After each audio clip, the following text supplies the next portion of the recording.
She was the leader of Minjing Hall, blessed with both power and beauty, Su Liuan. Even when faced with a joint siege by countless sects, she showed not the slightest fear, but such a favored daughter of heaven could not win her husband's true devotion. She had wasted her sincere heart on a dog. Unwilling, she looked at the man beside her, that familiar yet unfamiliar smiling face. He had taken her whole heart, yet for another woman he poisoned her to death and stole her realm. She laughed at how tragic her life had been, blinded by a scumbag's sweet words. She had loved him so deeply. How could she be willing to leave him alone in this world? She slammed the mechanism on the pillar. A thunderous blast followed.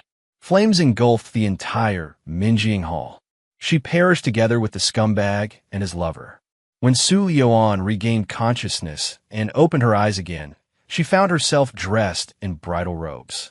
Not only had she not died, she had even been reborn. What exactly was going on? In her ears came the crackle of firecrackers, along with the shrill voices of women. Only then did she understand. The explosion had probably triggered some secret art, causing her to be reborn in this girl's body. And the real bride, unwilling to marry a husband cursed with a wife-killing fate and a heavenly poisoned body, had taken poison and killed herself. The townspeople around them were all gossiping. Everyone knew the Shang family head had already gone through several wives. What a pity for the lovely eldest miss of the Su family. At this moment, a cold, sharp male voice rang out. Wait, Su Foreign, the one sitting in that sedan chair isn't your eldest miss, is she? Su Foreign's heart skipped a beat, but her face remained calm. Naturally, that is my daughter, Guard Chong. Could it be that you intend to lift the bride's veil in public? Guard Chong gave a cold laugh. The family head entrusted the wedding procession to me and paid a generous bride price to marry your eldest miss. If this is a fake, your Su family will not be able to bear the consequences. Su Liuan immediately understood.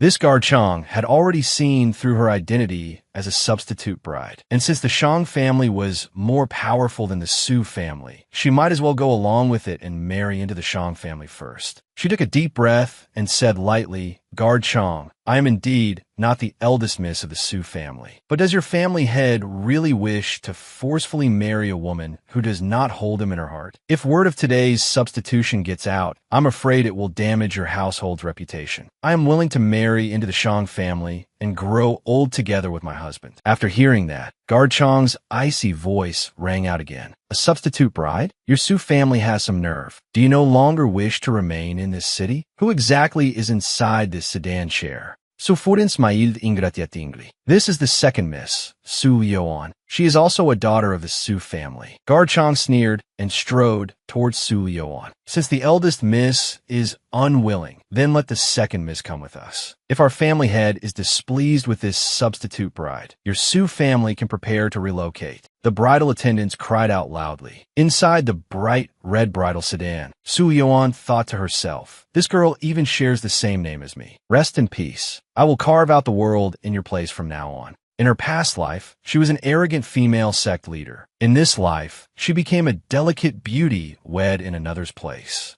Soon the red bridal sedan arrived at the Shang residence and steadily stopped in the center of a side courtyard. The groom greets the bride as she alights. Came as synchronized cries from both sides. Su Liuan casually adjusted her veil and stepped out of the sedan with unhurried grace. A maid came forward. Though respectful on the surface, her tone carried disdain as she spoke. Mistress, the family head will only return tonight. This servant will lead you to the main courtyard. Hearing this, Su Liuan frowned slightly. What? As the mistress of this house, I do not enter through the main gate, and you dare to have the bridal sedan stop in a side courtyard? The maid didn't care at all and lowered her head to mutter, you won't live many more days anyway. Su Liuan naturally knew why the maid was so contemptuous. Entering by the back door, no wedding rites, no formal ceremony. Though she bore the title of mistress, the 8-man bridal sedan had been merely for show. She stepped forward and said coldly, raise your head. The maid lifted her head and met Su Liuan's gaze with a face full of contempt. Su Liuan slapped her across the face. You seem dissatisfied with me. Turning to the guards nearby, she said, men, drag her away and give her 20 strokes. The guards hesitated, unsure whether they should act. What? Do you also want to be punished? Su Liuan's cold voice rang out. The guards no longer hesitated. They immediately stepped forward and seized the maid. Refusing to submit, the maid shouted, may I ask, mistress, what have I done wrong? You've only just arrived and already abused private punishment. How will you convince the household? Su Yuan glanced at her. You spoke insolently to your mistress and harbored improper thoughts. You still dare to talk back. Is that not enough? As for how to convince the household, you should understand the principle of killing the chicken to warn the monkeys. With that, she ignored the maid's pleas for mercy and strode inside. The other maids no longer dared to be negligent and obediently followed after her. This scene was completely witnessed by two men not far away. Oh my, Chang, you found our master tigress. Who would have thought the Su family's eldest miss was so wild? Chung shook his head. This is not the Su family's eldest miss. It's the substitute bride, the second Miss Su Liuan. She was willing to marry in her sister's place. I had thought she was just someone greedy for wealth, but now it seems she is indeed no simple person. The Su family is truly bold. Our master formally married the eldest miss, yet they sent the second miss in her place. Aren't they afraid the master will be enraged? Chung let out a cold snort. If the master becomes angry, we can use the insult of the substitute bride as a reason to destroy the Su family. That night, the head of the Shang family, Shang Yinji, entered wearing wedding robes. Did anything happen in the residence today? The maid answered respectfully, somewhat fearful, yes. Today the new mistress punished a maid with 20 strokes. Please investigate, master. Shang Yinji frowned slightly. This woman had only just entered the household and was already so arrogant and domineering. Looking at Su Yuan in her scarlet wedding dress, sleeping soundly on the bed, he said she actually fell asleep without waiting for her husband. What sort of behavior is that? As he spoke, he reached out to lift her veil. He possessed a handsome and dashing appearance, and also the peculiar heavenly poison body that doomed his wives. After several wives, he had finally found his destined one. Just as Shang Yinji was about to lift the veil, Su Liuan brushed his hand away. He lost his balance and fell on top of her. Then a look of disbelief appeared on his face. You're actually fine? Su Yuan did not understand what he meant. Shang Yinji did not explain and instead kissed her deeply. Su Yuan's eyes widened at being forcibly kissed, and she drew a hairpin, pressing it against Shang Yinji's neck. The smell of blood spread through the air. If you don't get up now, this hairpin will pierce your flesh. Yet Shang Yinji paid no heed to the hairpin, threatening his life, and even wanted to keep pressing close. Su Yuan was startled by his behavior. This man was truly strange. I injured him, yet he is neither angry nor afraid. He's bleeding and doesn't even care. Taking advantage of Shang Yinji's inattention, she struck and knocked him unconscious. Watching Shang Yinji's body slowly collapse, she thought, so this is the master of the Shang family. He absolutely must not die. She then got up and opened the door. Outside, Chang and the other man were stunned. You're actually fine? That sentence again. Su Yuan could not help feeling puzzled. What could possibly happen to me? Hurry and bring some bandages and hot water. Your master lost a little blood. The two exchanged a glance, their eyes full of delight. Good heavens, this time the master had truly found a treasure. Leaning against the head of the bed, Shang Yinji seemed deep in thought. Looking at Su Yuan as she slowly approached, he asked lightly, why did you come back? Shut up, I still don't want to die. Su Yuan didn't bother with nonsense and directly bandaged the wound on his neck. Can you stay by my side? Holding tightly to Su Yuan's hand, Shang Yinji gazed at her like a little pet about to be abandoned. Su Yuan understood the look in his eyes. It was the loneliness of someone who stood high above others. If you take another wife, I will leave. She said it decisively. Then the lamp was put out, and the night passed without another word. At dawn the next morning, the first ray of sunlight entered the room, along with an unwelcome voice. Why are you carrying a sack? Lien sure sighed. What else could it be for? Naturally, to collect a corpse. She was fine yesterday, but who knows whether something happened after the wedding night. Besides, with Master's heavenly poison body, before she could finish, the door opened. Whose corpse did you say you were collecting? Shang Yinji's icy voice sounded beside her ear. The moment Lien Sure heard it, she hurriedly threw down the sack in her hand. Her alluring face crumpled like a bitter melon. Chang beside her quickly changed the subject. Master, how is mistress? At the mention of Su Liuan, Shang Yinji's whole aura softened. Nothing serious. She's still sleeping. Lien Sure pouted and muttered, the sun's already high in the sky, and she still isn't awake. This new mistress really puts on airs. Shang Yinji cherished this wife of his who had not been killed by him, and was fiercely protective. If you keep talking nonsense, Go receive your strokes.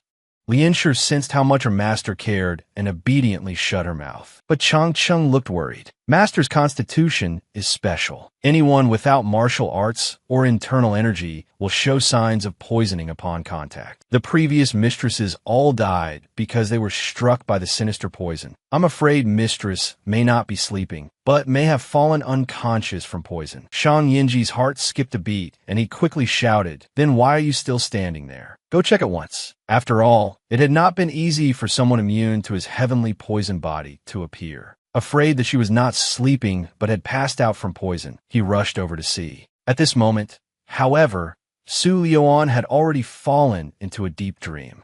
In the dream was nothing but the false tenderness of her former lover. Only when he joined hands with another woman and poisoned her to death did she realize that this man had long wanted her dead. She was abruptly startled awake. Shang Yinji and Chang Cheng's worried expressions and words all entered her sight. Lianshi gave a cold snort. Isn't she just sleeping? Having just relived heartbreak in her dream, Su Liuan irritably snapped one word, "Get lost." Su Liuan lounged lazily on a reclining chair, basking in the sun. Standing not far away, Chang Cheng explained, "It seems mistress is in a much better mood. This morning's temper was only momentary. I hope master will forgive it." Shang Yinji chuckled softly, unable to tear his eyes away from his beautiful wife, sunning herself. "No matter. A woman with spirit is more interesting. Besides, Susu is my destined wife." Changcheng could not help but sigh inwardly. This Miss Su really had skill. She had her hands wrapped tightly around the master. Then he became serious again. "Earlier I took mistress's pulse and found it chaotic. Although it is not a sign of the sinister poison,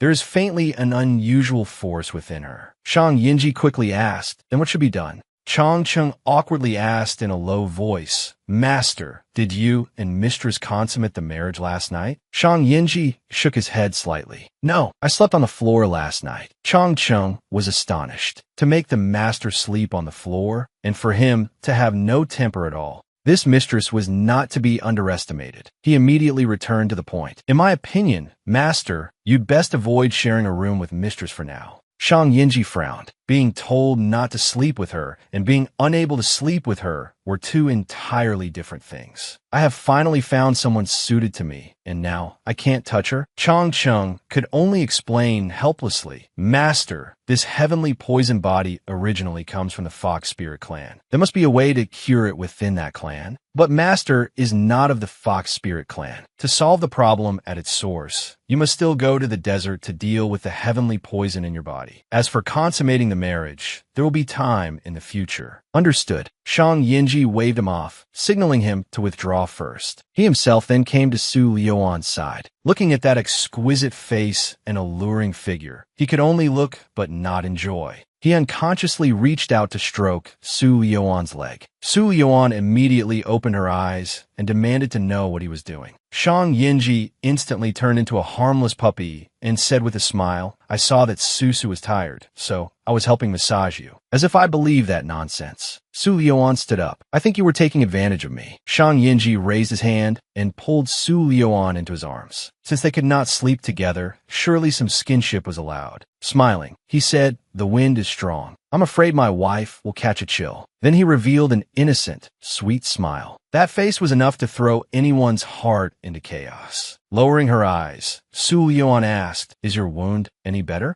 Su Liuan's concern made Shang Yinji even happier. "Much better. If Susu is unhappy, it's fine to hit me a few more times, as long as you personally tend to me afterward." Su Liuan could not help being stunned. Had the head of the Shang family lost his mind? He had gotten addicted to being hit? Suddenly, she felt a wave of heat beneath him. Shang Yinji was ashamed of his own reaction, but there was nothing he could do. "Susu, I am still a man. With such a beauty in my arms, I really can't help it." As he spoke, he tried to pull Su Liuan closer. Angry, Su Liuan kicked him away. "Why are you in heat in broad daylight?" Early the next morning, the maids were whispering among themselves. "What is mistress doing? It looks like she's meditating and practicing martial arts. Isn't that something men do? Why would a woman practice that? Shoo, don't let mistress hear you, or she'll punish us again." Su Liuan finished her practice and stretched lazily. This body was truly weak. She had only practiced Min Jing Hall's unique internal skill for a short while, and already felt dizzy and lightheaded. She instructed the maid beside her, "Hurry and prepare some food. I am hungry." The maids quickly acknowledged and went to do it, while she turned and headed toward the banquet hall. In her previous life, she had always sat in the seat of honor. Out of habit, she walked over and was about to sit down when a maid hurriedly reminded her, "Mistress, that is the family head's seat. You cannot sit there." Only then did Su Lioan remember. She was no longer the hall master of Minjing Hall, but merely a young housewife. It was indeed inappropriate for her to sit in the main seat. Just then, Shang Yinji walked in. If Susu likes sitting there, then let her sit there. Chang Chung cried out in alarm, reminding his master. That doesn't accord with the rules, does it? That's the Shang family's seat of honor. Shang Yinji turned back and said unpleasantly, "What I say is the rule." Chang Chung said nothing more. This time, the family head had truly fallen hard. Inwardly, he understood that mistress had to be treated like an honored ancestor. Since Shang Yinji had spoken, Su Lioan said that she merely thought the chair looked more comfortable and had no other intentions. Without putting on airs, she sat down directly. Shang Yinji sat in the seat that should have been his. Once the dishes were set out, Shang Yinji picked up a piece of pearl chicken he thought tasted good and placed it in Su Lioan's bowl. Yet that simple action brought back memories of Su Lioan's past life. That false-hearted man had once shown her such concern as well. For a moment, she lost herself in thought. Shang Yinji assumed the dishes did not suit Su Lioan's taste and immediately turned imposing, ordering the maids to clear everything away and prepare a new banquet. His sharp command pulled Su Lioan back from her thoughts. She waved her hand. "No need. I just remembered some things from the past." Shang Yinji took hold of her wrist and looked at her indulgently. "Susu, I know life was not good for you in the Su family. Don't worry. Here with me, I will give you the best life." Su Lioan was a little surprised. Could it be he already knew that I am not the Su family's eldest miss? At that moment, Chang Chung at the side reminded them, "Today is Mistress's return visit." "Mistress, shall we prepare to return to the Su residence?" Shang Yinji waved his hand. "Chang Chung, take Susu there. Tonight, there will be a lantern festival. I want to take Susu to see it." Meanwhile, at the Su residence, one Su Laoi learned that while he was away, they had sent Su Lioan to marry into the Shang family in her sister's place. He angrily slammed the table and scolded Su Foreign. Su Foreign played the emotional card and cried, "Laoi, that Shang family head is far too strange. He has already married 10 wives, and all of them died for no reason. I couldn't let my daughter go to her death."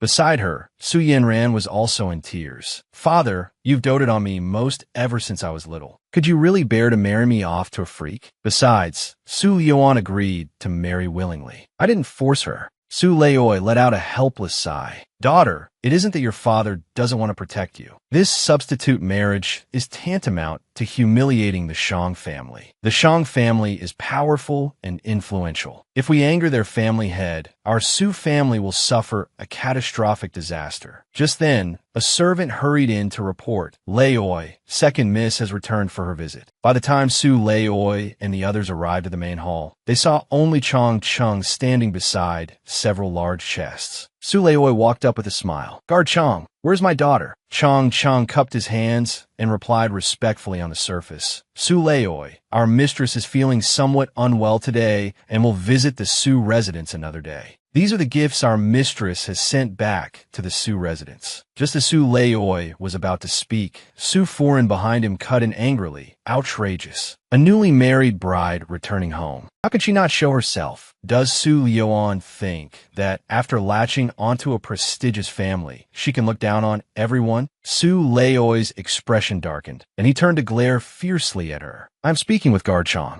Why are you interrupting?" Turning back, he once again smiled at Chang Chung. "Since Lioan is unwell, she should recuperate properly. Another day, when my Su residence hosts a banquet, I hope your master and Lioan can attend together." Chang Chung said coolly, "I will relay the message to my master. There is one more matter. Your eldest miss not marrying into the Shang residence and failing to become our honored mistress was truly a blessing earned over 3 lifetimes." Behind a curtain of beads, Su Yanran looked relieved when she heard this, secretly thinking, of course, it was a blessing. Who would want to marry over there only to die of his strange illness? But the sly old Su Laoi grew thoughtful.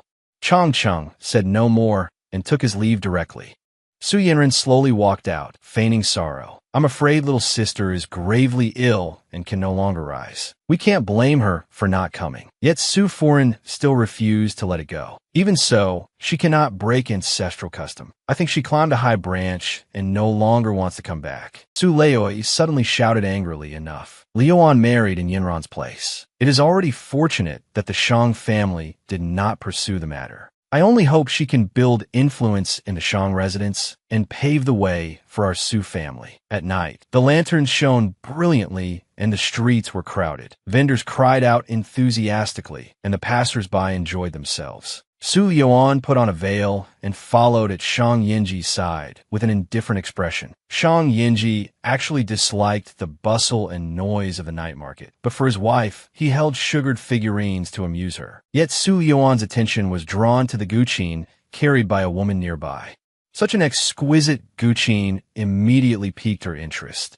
Without even informing Shang Yinji, she walked toward that young woman. Shang Yinji was just about to follow when he unexpectedly bumped into Su Yanran, who had come out to enjoy the festivities. He only said, "Miss, pardon me," then hurriedly turned to chase after Su Liuan, unaware that a rotten peach blossom had bloomed behind him. His handsome face made Su Yanran's heart race, and she froze where she stood. So there is actually such a strikingly handsome man in this world. If I am to marry in the future, I will marry a beautiful man like this. Meanwhile, Su Liuan had already caught up with the young woman carrying the chain and quickly asked where she had bought it. Seeing that Su Liuan was a kindred spirit, the young woman answered without reservation, "I bought it from an instrument shop called Too Lazy to Welcome Guests. The instruments there are marvelously crafted, exquisite beyond compare. But the shop owner is very odd and may not necessarily sell to you. I had to plead for a long time before he finally sold one to me." Such a strange shop name only made Su Liuan even more interested. Smiling, she asked, "Wouldn't even a high price work?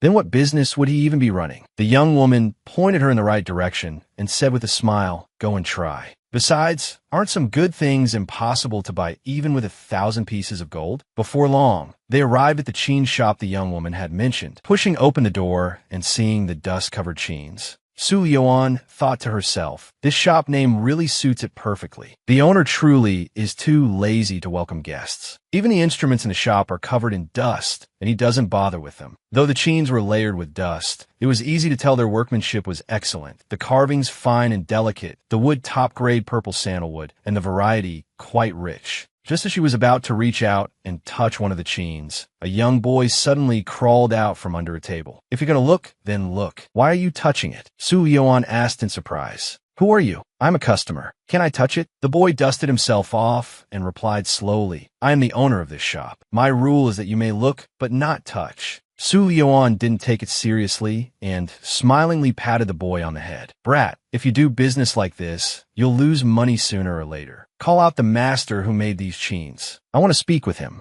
The moment his head was touched, the boy's body stiffened and his face instantly darkened. Agitated, he drew a dagger and warned, "Don't touch my head." Su Yuan instinctively stepped back and happened to bump right into Shang Yinji, who had just entered. Shang Yinji glared sharply at the boy, using his internal force to knock the dagger from the boy's hand to the floor. "You dare touch her?" Shang Yinji's voice carried anger as he lifted the boy up. Yet the boy was not flustered in the slightest and glared at Su Yuan. "Why did you call someone here too?" "Su Yuan Saif." "Enough. Let him go." Once his wife spoke, Shang Yinji immediately let go. But the boy deliberately tried to provoke him. "Your man smells awful. How are you with him?"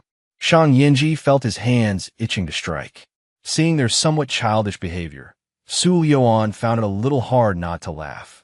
She quickly returned to the main point. "Little shopkeeper, can you tell me who made these chains?" The boy answered lazily, "I just made these for fun myself. If you want one, just take it." Su Yuan couldn't help praising him. "I never expected that at your young age. Your craftsmanship would be so outstanding. But there is no chain here that I want. Can you make me a new guqin?" The boy haughtily replied, "Just because you tell me to make one, I should? If there's no chain here that you want, then leave. I am closing." As soon as he said that, the three of them looked at him with ill intent. "We'll give you one chance. Think carefully before you answer." Many people had come to make trouble here before, whether hoodlums or nobles, but all had been kicked out by the boy. However, this time was different. The aura on Shang Yinji was too dangerous, and his martial power far surpassed the boy's. What do you want? Robbing common folk by force? Su Liuan lightly patted him. Little master, don't be afraid. We merely want to invite you to the residence for a visit. What is your name? The boy replied proudly. Even if I die, I'm not telling you. Before Su Liuan could lose her temper, Shang Yinji's expression had already turned cold. He looked at him darkly and said, "Your name." The boy immediately broke out in a cold sweat. Extremely unwillingly, he answered, "My name is Jujio." And just like that, the wild and unruly boy was carried back to the Shang residence. The next day, Jujio lay comfortably in a tree and only then learned that this was the Shang residence. No wonder that woman had been so arrogant. At that moment, Su Liuan was carrying purple sandalwood and food as she headed toward Jojo's room. But the room was completely empty.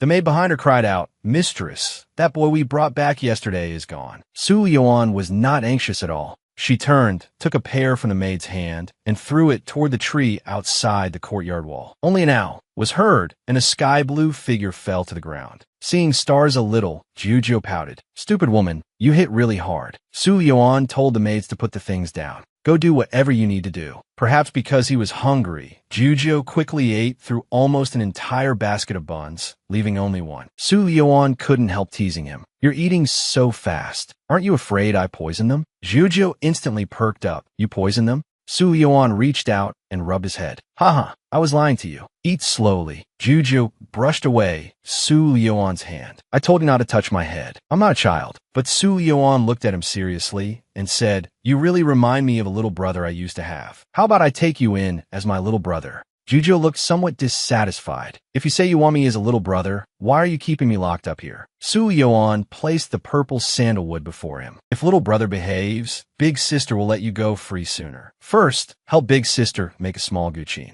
Looking at the priceless purple sandalwood before him, Jujio was greatly shocked. This purple sandalwood is the finest of the finest, the kind used as tribute to the emperor. "You didn't steal it, did you?" Su Liuan replied calmly. "Can I use a few pieces in my capacity as the mistress?" Jujio suddenly turned serious and reminded her, "That man is very dangerous." Su Liuan was unconcerned. The Shang family is wealthy and somewhat influential in the city. It's normal for everyone to turn pale at the mention of them. Jujio looked at Su Liuan very seriously. "I mean, that man himself is very dangerous." He lifted the wrist that Shang Yinji had grabbed. Su Liuan was puzzled. "What happened? Why have you been poisoned?" "That man carries the strange poison of the Fox clan. Ordinary people show signs of poisoning if they touch his body. To ease the erosion of this poison, he needs to have intimate relations with women. You must have heard as well, right? Shang Yinji married more than 10 wives, and all of them died young. They probably died from the poison."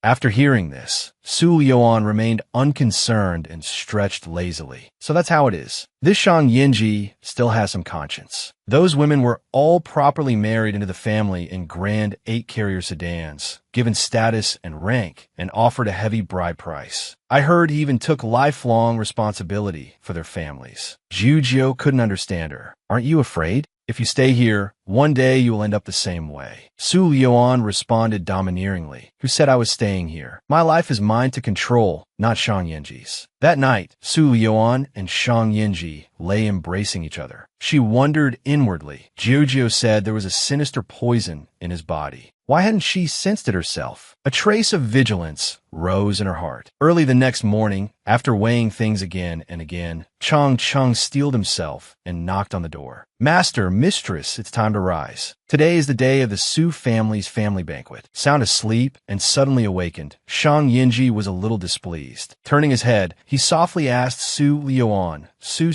do you want to return to the Su residence? If you don't want to, then don't go." Su Liuan divide a meaning felismail. "Of course I'm going back. If I don't go back, how can I settle accounts with them?" Under the blazing sun, Shang Yinji took the lead, and the grand gift-bearing procession drew everyone's attention. The townspeople watched and gossiped. With such a display, the head of the Shang family must truly dote on his wife. I heard the head of the Shang family was born with a wife-killing curse. Isn't the Su family's eldest miss living perfectly well? I heard there was a mix-up on the Shang family's wedding day. The one who married wasn't the eldest miss, but the second miss. Someone nearby hurriedly told him to shut up. You dare slander Miss Su's name? She is now the mistress of the Shang residence, high in status and power. Be careful not to lose your life. Su Liuan looked at the silent Shang Yinji and felt puzzled. With his high level of martial arts, it was impossible for him not to hear these comments. Yet he remained unmoved. He clearly knows I am a substitute bride, yet he has not exposed my identity publicly. Could it be that he simply wants the Su family's eldest miss's reputation? But in any case, the Shang residence would never be her final home, so there was no need to care about such things. The return visit procession moved mightily through the streets. At the gate of the Su residence, however, the waiting group had already grown tired from standing. Irritation rose in Su Yanran's heart, but when she lifted her head, she looked pitiful and delicate. Father, it's almost noon, and second sister still hasn't come. I'm afraid she may already have died. Su Leoi turned and scolded. What nonsense! If anything had truly happened to Liuan, then Shang Yinji would have to come here today and give me an explanation. How could someone from my Su residence be trampled on by him at will? Just as he finished speaking, the imposing procession came to a stop before the gate. Shang Yinji's cold face was as exquisitely handsome as though carved by divine hands. His tall and slender figure looked even more perfect in a black robe. Su Jianran froze. Wasn't this the man from the night market that day? Su Leoi hurried forward, all smiles. Worthy son-in-law, you've come. Where's my daughter? Shang Yinji dutifully went to the carriage, extended a hand, and said gently, Su, the Su residence has arrived. Su Yuan lifted the curtain and said lightly, your daughter has arrived late. Father, please forgive me. The corners of her lips curled slightly, but in her eyes lay a hidden coldness no one could detect. Although Su Leoi and his wife were astonished by the changes in their second daughter, they quickly hid their expressions and put on the appearance of kind parents. What are you saying? You are father's good daughter. How could father blame you? Come into the residence at once. The smile on Su Liuan's lips grew colder and colder. She said to Shang Yinji, I'm a little tired. I'll go stroll in the garden first. Why don't you speak with father about the matter of my substitute marriage that day? With that, ignoring everyone else's strange looks, she entered the residence first, giving them no face at all. Su Leoi felt that all his dignity had been trampled away, yet he still forced himself to say, worthy son-in-law, shall we go to the study to discuss it in detail? His answer was Shang Yinji's frosty gaze and a cold snort devoid of emotion. Su Yanran wanted to greet Shang Yinji, but was completely ignored and left standing to one side. She bit her lip unwillingly and gazed dejectedly at his retreating back. Seeing her daughter's reaction, Su Foran asked in confusion, Yanran, what's wrong with you? Why is your complexion so poor? At that question, Su Yanran's eyes reddened. Mother, Shang Yinji is the man I told you about a few days ago, the man I fancy. This time Su Foran was not surprised. With Shang Yinji's appearance, 8 or 9 women out of 10 would be moved. But when she thought of Shang Yinji's notorious reputation for killing his wives, she advised, ever since you returned from that lantern festival, you've caught a chill. I'm afraid it was because of Shang Yinji. Now that she had seen the substitute bride, Su Liuan alive and well, Su Yanran felt that all that talk about a wife-killing curse was mere rumor. Besides, the one Shang Yinji was supposed to marry was me in the first place. Su Fudan Saif, if you truly like him, then go tell your father. Su Liuan is only a stand-in.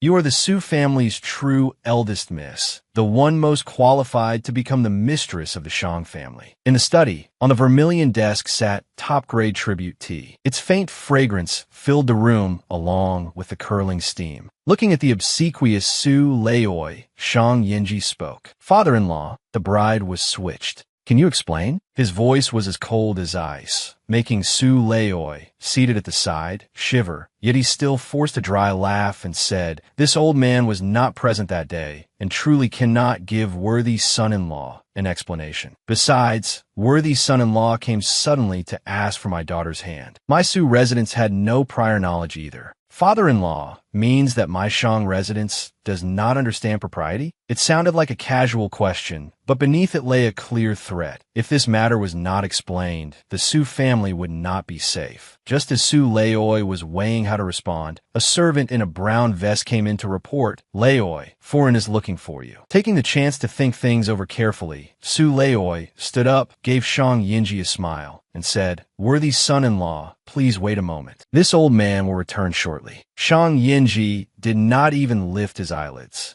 Only nodded once. Su Leoi left the study and arrived at Langxiang courtyard, where he loudly scolded, "Look at the trouble you've caused." Now Shang Yinji has come to demand an explanation. About this substitute marriage, how am I supposed to answer? But Su Foreign laughed. "Leoi, since Shang Yinji wants to marry our Yanran, then let Yanran marry him." Su Leoi couldn't help raising his voice. "What do you mean? Back then you insisted at all costs that Yanran must not marry him. Why are you changing your mind now? Do you take the marriage between the Su and Shang families for child's play?" Su Foreign began fanning the flames. "You saw it yourself today. Liuan is an ungrateful wretch. After marrying into the Shang family, she thinks she's superior to everyone and doesn't even put you, her father, in her eyes. And Yanran is also fond of that Shang Yinji and refuses to marry anyone else." Hearing this, Su Leoi was somewhat moved. Liuan truly was like a different person from before, but Shang Yinji had already married Liuan. He couldn't very well have Yanran marry over as a concubine, could he? He was still hoping that next year's palace election would send Su Yanran into the palace to win the emperor's favor and bring honor to the family. Su Yanran at the side was not vague in the least, and clearly stated that as long as she could marry Shang Yinji, she was willing to become a concubine. Back then she had refused to marry him no matter what and schemed to have someone wed in her place. Now, simply because the man was handsome and dashing, she shamelessly schemed to marry over after all. Truly despicable. Even her father was confused. "Yanran, you must think clearly. A proper wife and a concubine are worlds apart." Su Yanran clung to Su Leoi's arm and acted coquettishly. "Father, Shang Yinji came today for an explanation, didn't he? I am that explanation. Father, you don't need to be troubled anymore." Since he had already put it this way, Su Leoi nodded and agreed to go speak with Shang Yinji. If Shang Yinji refused to marry her, then there was nothing to be done. Su Yanran was determined to get her way. As long as her father said what she instructed, her wish would surely come true. Only then did Su Leoi nod rather satisfied and turn to leave Langxiang courtyard. With her father no longer watching at the side, Su Yanran revealed her true, scheming face. "Mother, tonight's family banquet includes not only the elders of the Su family, but also representatives of all the major merchant houses, right?" Su Foreign nodded and asked what she planned to do. "Su Yanran smiled. Then let all the elders bear witness for me. I am the one qualified to be the mistress of the Shang family." Elsewhere, in the garden of the Su residence, Su Liuan gazed at her reflection in the pond. She recalled the original host's life. Not only was she casually insulted by maids, she was even denied food unless she finished her embroidery. A young lady living worse than a maid. Thinking of this, her hands began trembling involuntarily. These hands had once been covered in needle holes from embroidery. Even now, they still seemed to sting. At that moment, a sarcastic voice sounded from behind her. "I've been looking for you for quite a while, little sister. So you were here. Has little sister been living well in the Shang residence? These past few days, your elder sister has been extremely uneasy, afraid something might have happened to you." Such abnormal friendliness was surely no goodwill at all. Su Yuan replied coldly, "Thank you for your concern, elder sister. I'm doing very well." A trace of malice flashed through Su Yanran's eyes. "If you're doing well, then your elder sister can rest easy. It seems the rumors that the Shang family head kills his wives are just that, rumors. Father intends to betroth me to the head of the Shang family. In the future, you and I will serve the same husband together." Su Yuan cut her off. "What did you say?" Su Yanran put on an affected pose. "Little sister doesn't know? Father intends to marry me to the head of the Shang family. He's discussing the marriage with young Master Shang right now." It sounded like the greatest joke in the world to Su Yuan, and she couldn't help laughing out loud. "Was it Shang Yinji who specifically named you? Or is this merely your wishful thinking?" Su Yanran spoke confidently. "Has little sister forgotten? The one the Shang family originally came to marry was the Su family's eldest miss. You merely took my place. Now it's time to return it to me." Such shamelessness was truly an eyesore. Su Liuan couldn't be bothered to look at her. You were the one who refused to marry in the beginning, and now you're clinging shamelessly. If you want to enter the household, you'll have to get my permission first. Su Yanran grew anxious, grabbed Su Liuan's hand, and shouted angrily. Were you? That young Master Shang needs your permission to marry me. What eldest miss? I won't indulge you. Take your claws off me. Su Yuan slapped her across the face. With a shrill cry, Su Yanran fell painfully onto the stone path and glared viciously at Su Yuan. The beaten Su Yanran covered her swollen red cheek, tears streaming down her face. Seeing this, her maid hurried to help her up and then actually began scolding Su Yuan. Second miss, although you are now the honored mistress of the Shang family, don't forget that if not for our eldest miss, you would never have been able to marry into the Shang family. I hope you won't fail to appreciate favors. The moment the words fell, Su Liuan gave her a heavy slap across the face. Who is the one failing to appreciate favors? A servant daring to offend her superior. Since you like that man so much, then you can have him. You're only fit to pick up what I discard. With that, she flicked her sleeve and turned to leave. Meanwhile, in the study, the moment Su Leoi raised the idea of having Su Yanran marry into the Shang family, he was met with Shang Yinji's blunt mockery. What do you take my Shang residence for? Does just anyone get to enter? Su Laoye pretended helplessness. This old man truly has no better explanation. I am giving both my daughters of the Su family to worthy son-in-law in marriage and will also send 10 miles of red dowry. What more could worthy son-in-law possibly be dissatisfied with? Shang Yinji looked at him, his expression turning even colder. I came today to seek justice for Liuan. I have no intention of taking a new wife. Su Leoi continued his brazen lies with complete seriousness. This matter was discussed jointly by Yanran and Liuan. If worthy son-in-law insists on not marrying Yanran, then we could discuss it further. This old man still has banquet matters to attend to. After the banquet, worthy son-in-law may give me your reply. With that, he hurried off at once, afraid that if he was even a step slower, Shang Yinji would reject it immediately. Hearing that Su Liuan had agreed to it, Shang Yinji froze slightly, his thoughts drifting somewhere unknown. A moment later, he ordered a maid to lead him to Su Liuan. But just as he was about to step out, the veiled Su Yanran called out to stop him. Shang Yinji looked baffled. Who are you? Su Yanran confidently introduced herself. Has young Master Shang forgotten? I am a Su family's eldest daughter, Su Yanran. We met in the night market before. Since you are the Su family's eldest miss, why do you still cover your face at home? The world is full of troubles. We can speak later. I have no time right now. Knowing that he was anxious to find Su Liuan, Su Yanran deliberately tried to obstruct him. She added, I just came from Little Sister's place. Little Sister is tired and resting. Young Master Shang shouldn't disturb her. Guard Shang is waiting for you in the front courtyard. Young Master Shang should handle your own matters first. Shang Yinji turned back coldly and warned, I don't know what schemes you are planning, but if you dare bully my wife, I will not let you off. Watching Shang Yinji's departing back, Su Yanran tore off her veil, her hatred for Su Liuan growing even stronger. It's all because of that bitch Su Liuan that I can't face you with my most beautiful and best appearance. Su Liuan, tonight I will make you pay the price. At the evening banquet, the dancers swayed gracefully to the music, and the guests chatted and laughed merrily. Yet this was not what Su Leoi wanted. Half the banquet had already passed, yet neither Shang Yinji nor Su Liuan had appeared. At this moment, someone at the banquet asked, Su Leoi, I heard you invited the head of the Shang family this time. Why don't we see him? These people had come precisely for the Shang family head, and all chimed in. Exactly. This family banquet is for welcoming Miss Su back after her marriage. So why don't we see Miss Su either? On the surface, Su Leoi smiled and soothed the crowd, firmly saying that his younger daughter and son-in-law would arrive at any moment. In truth, he had no confidence at all and quickly asked the servant beside him, why hasn't Liuan come yet? And where has Shang Yinji gone all afternoon? The servant was somewhat panicked and replied in a slightly trembling voice, the young master-in-law seems to have left on some business. Second miss is dressing and should be here soon. Meanwhile, Su Liuan sat in her room, combing her hair, and casually asked the maid beside her, will my husband be looking for me all afternoon? The maid happily replied, yes, second Mississippi. The young master hasn't shown himself all afternoon. But I heard Leoi and the young master are discussing marrying eldest miss as well. Truly double happiness.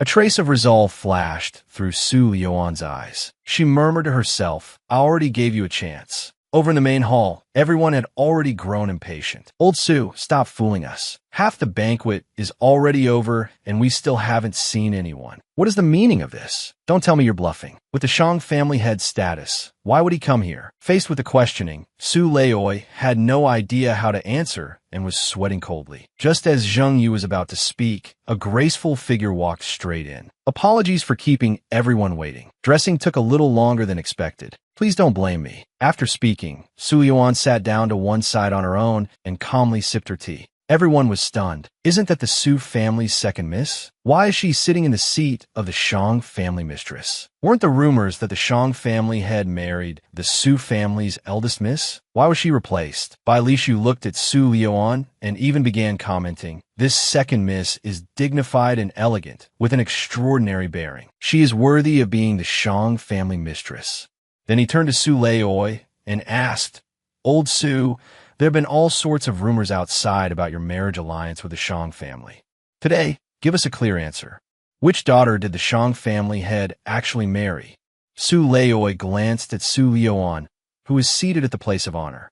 He forced a smile. The Shang family did indeed send a lavish betrothal gift and intended to marry my eldest daughter, Su Yinran. But unfortunately, Yinran fell ill that day and could not get up from bed. My second daughter, whose temperament is rather unruly, got into the bridal sedan in her sister's place and married into the Shang family. Hearing this, everyone was shocked. Something so absurd actually happened? So the substitute marriage rumors were true? How could such a major wedding be treated like a joke? Bai Lishu deliberately added fuel to the fire. If you ask me, that second miss did it on purpose. Once she entered the Shang residence, she'd enjoy wealth and glory for life. Su Lioan calmly swept her gaze over the crowd and understood. In the Su family, this second miss had always been nothing more than a tool for others to manipulate. She had thought her father still had a shred of conscience. Turns out he was just another snake hiding behind a smile. Since she had nothing left to care about here, she might as well leave for good. At that moment, Su Yinran arrived in the hall with a maid support. Uncles and elders. Yinran came late because of some matter. Please forgive me. Bai Lishu immediately turned to her for confirmation. Eldest miss, was what Su Leoi said just now true? Was Shang Yinji the one who only wanted to marry you, and not second miss Su Lioan? Su Yinran immediately began acting, putting on a pitiful look. She sobbed to Su Lioan, young Master Shang did indeed want to marry me. And the substitute marriage was true as well. But it was not by my own will. Someone planned it all. On the night before the wedding, my younger sister came to my room and brought me a bowl of lotus seed soup. Who knew that after I ate it, I fell into a deep sleep. By the time I woke up, my sister had already put on the bridal gown, boarded the bridal sedan, and become the Shang family mistress. The amount of information was overwhelming. Everyone was dumbfounded again. Su Lioan looked up at Su Yanran. You really can act. On the wedding day, wasn't it you who drugged me, forced me into the wedding dress, and shoved me into the bridal sedan? Su Yanran pulled down her veil and continued lying through her teeth. Little sister, you're already the Shang family mistress. Why are you still lying? You stole your sister's husband, and you even had my face injured. What more will satisfy you?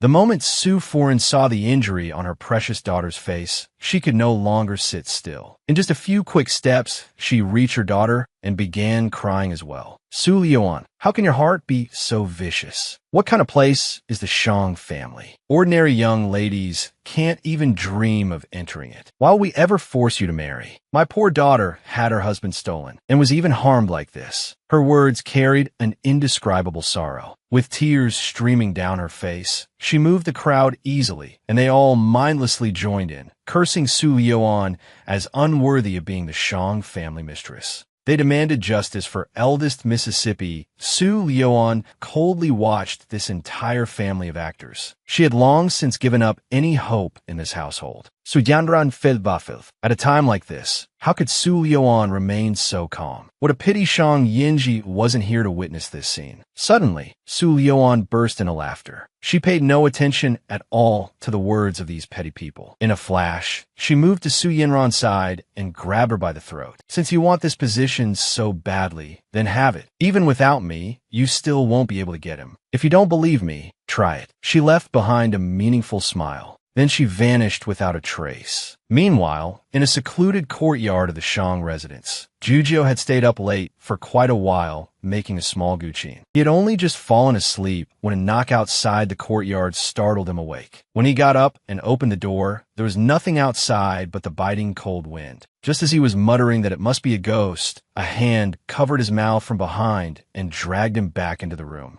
A soft voice sounded by his ear. Jojo's expression changed. Su Yuan let go of him and laughed. "Look how scared you are. Are you even a man?" Jojo pointed at Su Yuan speechlessly. "Why are you here in the middle of the night instead of accompanying your husband?" Su Yuan replied arrogantly, "That stinking man? I don't want him anymore." Jujo curiously asked again, "What happened between you two? Did he marry another woman?" Su Yuan pinched Jojo's puffed-up cheek. "For someone so young, you sure know a lot. I just don't want to stay here anymore. Is the chin I asked for ready?" Jujo covered his reddened cheek and complained, "I didn't expect you to be so strong. Just you wait. Honestly, I have no idea what you're making this toy-like little guqin for." As he spoke, he walked over to the table, picked up the small guqin, and handed it to her. Su Yuan looked at the instrument in her hand, casually plucked the strings, and nodded in satisfaction. "Hurry and pack your things. We're leaving right now." Jujo was shocked. "Leaving in the middle of the night? Where are we going? You're not trying to elope with me, are you?" Seeing how frightened the little fellow looked, Su Yuan touched his face and smiled. "What nonsense are you thinking? Since I've taken you in as my little brother, of course I'll take good care of you.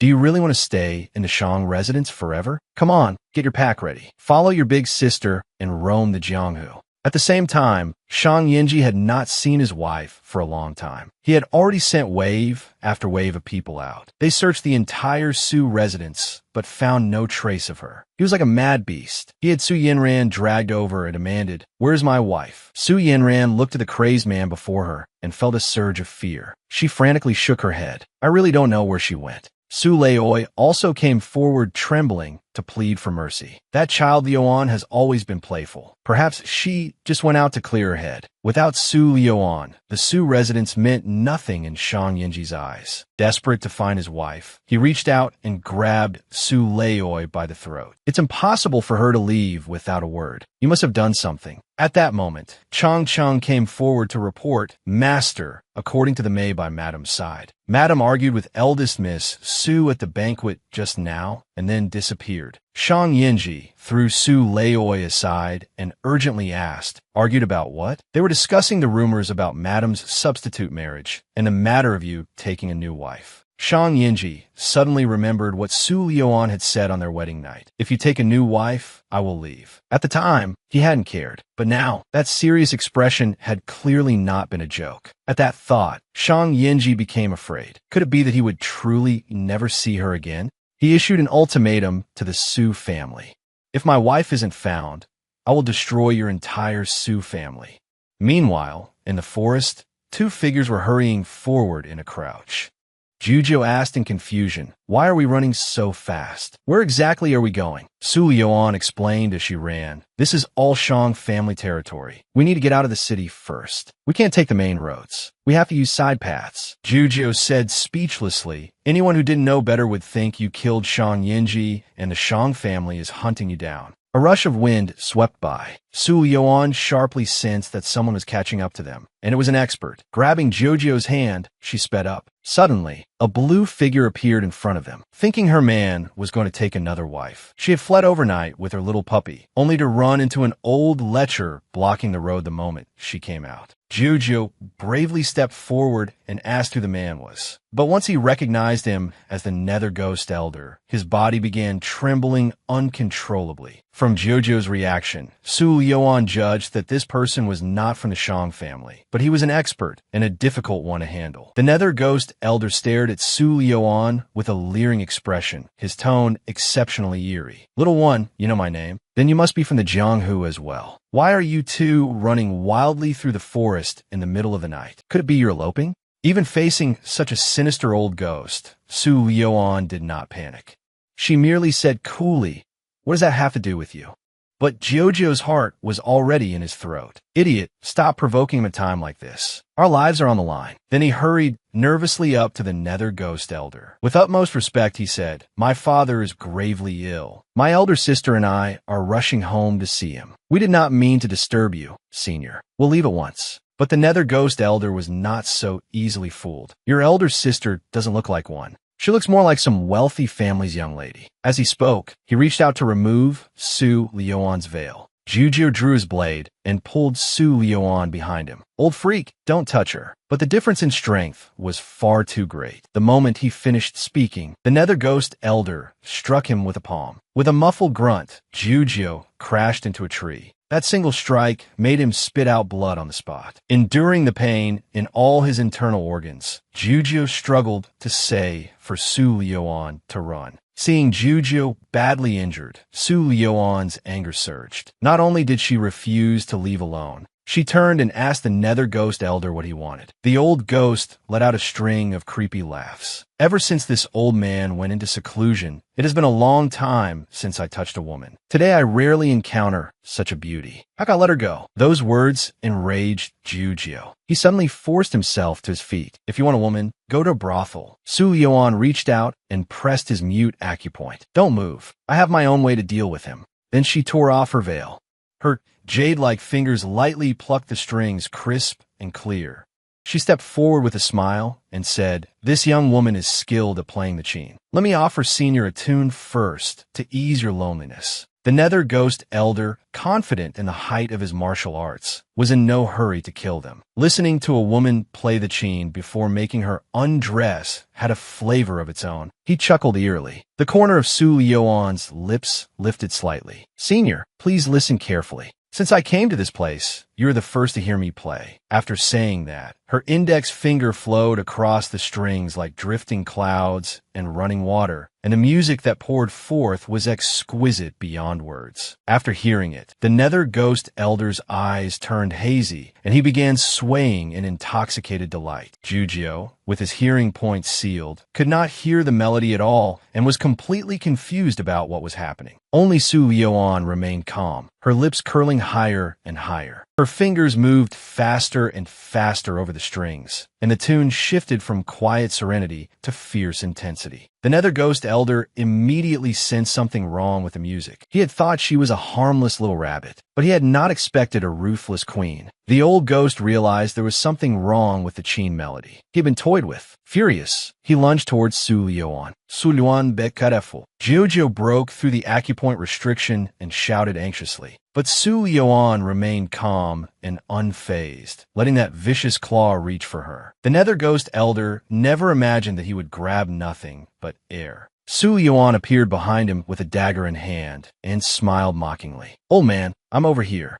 Then, with one clean and decisive motion, she slit his throat. Clutching his neck, the nether ghost elder wanted to know before dying what kind of evil art it was. Su Lioan looked at him and chuckled. "This is the secret art of my Minjing Hall, killing through sound, invisible and silent. Senior, this is the first time you've heard it in your life, and also the last. Savor the taste of death." After finishing him off, Su Lioan threw away the dagger, came over to Jujio, crouched down, and undid his acupoint. Then she smacked him on the forehead. "I sealed your acupoint, and you still broke through it. You're really disobedient." Jujio coughed awkwardly twice. "Wasn't it because I was worried about you?" As soon as he finished speaking, the sound of a carriage approached from behind. Jujio couldn't help frowning. "Is it someone from the Shang family? I really can't run anymore. You should go first." In the blink of an eye, the carriage arrived in front of them. Su Lioan turned to look. The man seated inside was none other than the merchant she had seen at the Su family banquet, Bai Li Shu. She smiled. "Not someone from the Shang family. Why don't we just take this carriage?" Bai Li Shu lifted the curtain, and his eyes lit up. "Second, miss, if you're going to hijack something, wouldn't hijacking me, Bai Li Shu, be even more worthwhile? My name is Bai Li Shu, a merchant of the Jincheng area. Recently, I've had business dealings with the Su family, and was invited to their banquet." A trace of disdain flashed through Su Lioan's eyes. "Su Leoi invited all those merchants only to force me to step down and yield the position of mistress necklace to Su Yanran, didn't he? Fine, he can have it. I don't care for it either. Bai Lishu stroked his beard and praised, Miss, you truly are different from others, clever by nature and extraordinary. Staying in the Shang residence really did wrong you. Su Yuan helped the injured Jiujiu up from the ground and asked, Senior Bai, are you headed to the capital? Could you take us into the city? Bai Lishu probed, you've left without a word. Without the status of Shang family mistress, you're no different from a commoner. How will you gain a foothold in the flourishing capital? Su Yuan could not be bothered with more talk. She pulled out her dagger and said domineeringly, then I won't trouble Senior to worry about that. Either take us with you or get down. The carriage and money will belong to us. This woman was terrifyingly strange. Jiujiu's heart was pounding wildly. Are you robbing him? Su Yuan glanced at him expressionlessly. If I hadn't killed the Nether Ghost Elder just now, do you think he would have made it out of this forest alive? He would have been killed by that old ghost long ago.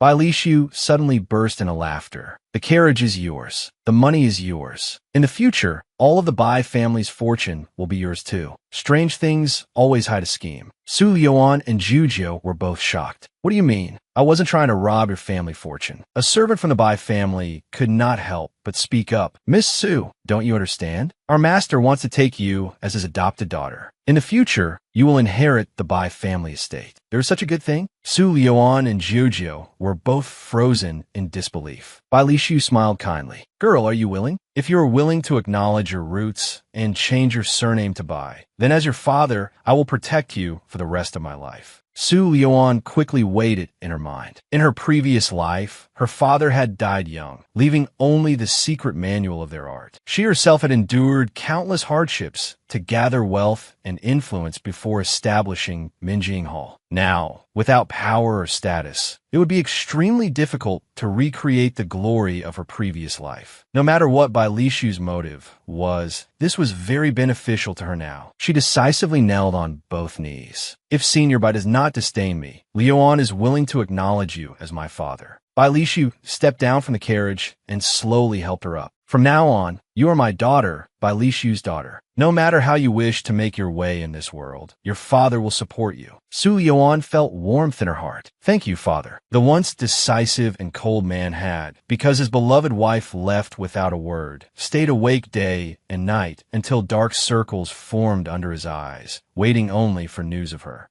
At that moment, Chang Cheng entered carrying a veil stained with blood. Master, we found this on the back mountain outside Liaoqing. The fabric of this veil is from the Shang residence. It should belong to Madam. Shang Yinji took the veil. At a glance, he recognized it as his wife's. Why is there blood on it? Chang Cheng replied, near the veil, we discovered the Nether Ghost Elder. Before he could finish, Shang Yinji grabbed him by the collar. Could it be she? She'll be fine. Chang Cheng hurriedly explained, Master, don't panic. What we found was the Nether Ghost Elder's corpse. We found no trace of Madam. Shang Yinji let out a slight breath of relief and released Chang Cheng. Can you not finish your sentence in one breath? Chang Cheng looked at his master innocently. I wanted to, but Master was too anxious. At that moment, Lien Shi came in to report, Master, the maid who attended Madam said all of Madam's belongings are gone. Also, the young man who was locked up some days ago has disappeared too. Chang Cheng pondered aloud. Could it be they? Before he could finish again, Shang Yinji grabbed him by the collar once more and roared. Liuan could never have eloped with that brat. Chang Cheng again looked at Shang Yinji innocently. But I didn't say anything. I believe Madam had another reason for leaving. Shang Yinji slumped down in despair. She once said that if I took a new wife, she would leave. Though the Su family was stirring up trouble, why wouldn't she even see me once? Why wouldn't she listen to my explanation before leaving like this?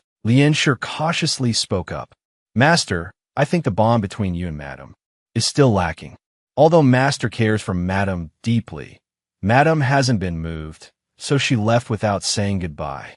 Shang Yinji suddenly turned around, his eyes as sharp as an eagle fixed on him. Are you saying there is no place for me in her heart? That she likes that brat? Lien Shi hurriedly shook his head. I didn't say Madam likes that brat. With her standards, how could she possibly take a fancy to some immature little whelp? He had to soothe him quickly, or the consequences would be unthinkable. He promptly shot Chang Cheng a look. Chang Cheng instantly understood and nodded rapidly. Right. That brat is only fit to carry things for our madam. Madam probably just took him as a servant. Shang Yinji looked at the dark night sky. Then, what should I do for her to fall in love with me? I wish someone could teach me. Lien Shi suppressed a laugh and comforted him. Don't worry, master. Your subordinate will send people to keep searching for Madam's whereabouts. We have recently found some clues about the Hulan tribe. Since Madam does not wish to see you right now, why not take this time to go to the great desert and resolve your heavenly poison body as soon as possible? Then you can sooner share the rights of husband and wife with Madam. Shang Yinji found the reasoning sound and instantly perked up. Send more men to look for Liuan. If she is living well, do not disturb her. Just watch in secret. When I cure my heavenly poison body, I will go see her. Then he dismissed Chang Cheng and Lien Shi, and the two quickly withdrew, closing the door behind them. The two exchanged a glance and could no longer hold back their wild laughter. Is that really our cold and merciless master? How did he suddenly become such a foolish, love-struck fool? Lien Shi even imitated Shang Yinji's expression from just now. Su, I wish someone could teach me too. Beside him, Chang Cheng laughed until tears came out. Suddenly, the door was shoved open. Shang Yinji stood there with a dark face, asking what they were laughing at. But at that moment, both men's faces were entirely serious, as if they truly had not been laughing at all. Master, you must have heard wrong. We have undergone professional training. Keeping a straight face is our specialty. Shang Yinji quietly looked at the two of them for a moment and snorted coldly. Then he slammed the door shut again. Chang Cheng and Lien Shi said nothing and exchanged another glance. Once more, they burst out laughing in unison, laughing until tears streamed out. This time, when Shang Yinji pushed the door open, the two of them truly couldn't hold it in and had no time to hide their expressions. They were caught red-handed. Shang Yinji kicked each of them once. Get lost and do your jobs. And because the Su family had harmed Su Liuan, the Su residence was burned to the ground in a sea of fire. Shang Yinji also imposed economic sanctions. All Su family shops in Liaoqing were shut down. No one would do business with the Su family anymore. He drove the Su family out. In Liaoqing, Su Leioi trembled in fear, crying bitterly, "The Su family is finished." Just when he was in despair, a eunuch in a black cloak came before him. Su family head, do you hate Shang Yinji? Do you hate that unfilial daughter of yours? Su Leioi was shocked and asked who the man was. The newcomer chuckled. No need to be afraid. This one has come to help you. Don't you want to take back everything that belongs to you? His words were highly seductive. The nearly broken Su Leioi was stirred by them and made up his mind. To risk everything, he bent down and knelt. I do. I want revenge. I want Shang Yinji and Su Liuan torn to pieces. A strange light gleamed beneath the eunuch's hood. Then become Her Highness's dog. Once Her Highness completes her great enterprise, you will naturally have your revenge. In a rage over a beauty, even his own in-laws were no exception. There was no longer any Su family left in Liaoqing. Meanwhile, a carriage sped rapidly toward the capital. Bai Lishu looked at the absent-minded Su Liuan and reminded her, Liuan, we have already left Liaoqing. Jiujiu teased, you're not still hoping Shang Yinji will send people after you, are you? Once outside Liaoqing, his influence isn't that great. Su Liuan turned around and kicked him to the floor. I'm just getting some air. Why are you nagging so much? Go to sleep. Jiujiu grumbled, so fierce. Even if you begged me to marry you, I wouldn't. Afraid Su Liuan might regret it, Bai Lishu told her to think carefully. With today's farewell, you may never see Shang Yinji again in this lifetime. If you regret it now, there is still time. Su Liuan answered firmly, Father, don't worry. I've thought it through. I won't regret it. Yet in her heart, she still sighed. Shang Yinji, forgive me for leaving without saying goodbye. Liaoqing is where I came from, but it is not where I belong. My heart is free, always far away. And inside the Shang residence, the departing Shang Yinji tightly gripped the veil Su Liuan had worn and murmured, Su, wait for me. I will find you. In the blink of an eye, 2 years had passed. The capital was especially lively because it was time for the princes to choose their consorts. Noble young ladies from all over the realm poured into the capital one after another. The Tianju Inn opened by Su Liuan had also become the talk of the town. Tianju Inns were spread across the entire country, and they classified guests by rank. The first floor was for commoners, the second floor for the wealthy, the third floor for nobles, the fourth floor for imperial relatives. The capital's noble families all loved going there. Business was booming beyond belief. The public discussion caught the attention of Li Waner, who was with Su Yanran. She was the daughter of Minister Li of the Ministry of War, thought highly of herself, and wanted to visit Tianju Inn to see just what kind of young ladies there could possibly be that surpassed her. At that moment, Su Yuan was in her own Tianju Inn,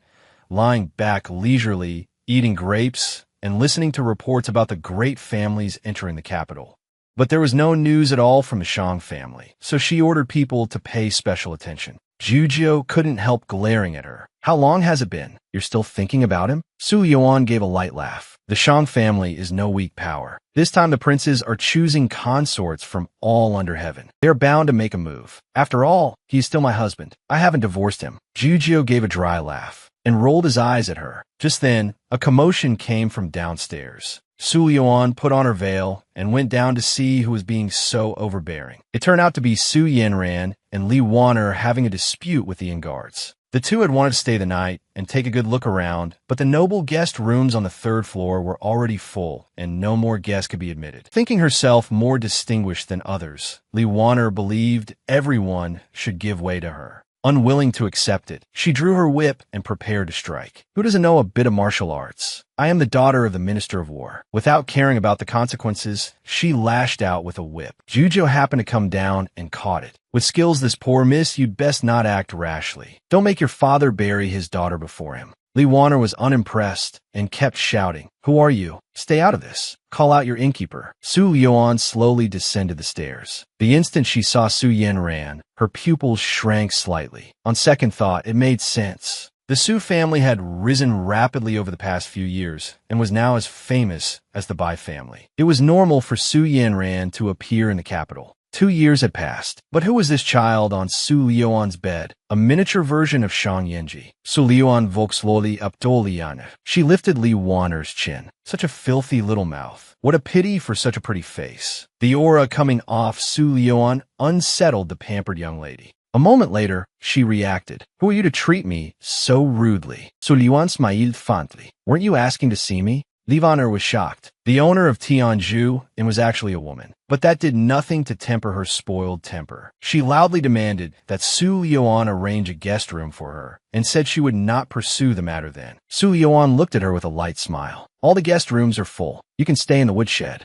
Li Waner felt humiliated and started cursing, with the air of someone ready to turn violent at a single disagreement. But the next moment, she herself was dragged away by the inn guards and locked into the woodshed. Su Yanran panicked and hurriedly tried to pressure them with Li Waner's identity. "This is Minister Li's precious daughter. What are you trying to do?" But Su Yuan remained unmoved. She let Su Yanran leave and told her to pass a message to Minister Li. "Come as a guest to Tianju Inn tonight." Su Yanran kept feeling that the inn's owner seemed strangely familiar. After thinking for a while, she finally asked, "Who exactly are you? Have we met before?" But Su Yuan said she had mistaken her for someone else. "We've never met." Then she turned and left. Su Yanran clenched her fists, still puzzled. Why did that woman's voice sound so much like Su Yuan? That bitch. But Su Yuan should be living in splendor and luxury in the Shang residence now. How could she be in the capital? I must have been mistaken. As Su Yuan was preparing to return to her room, she noticed that one of the mechanisms she had set had been tampered with, and she faintly smelled blood. The traps she set were intricate and ingenious. Only Wei and Jiujiu knew the hidden key. It would not be easy for anyone else to break through them.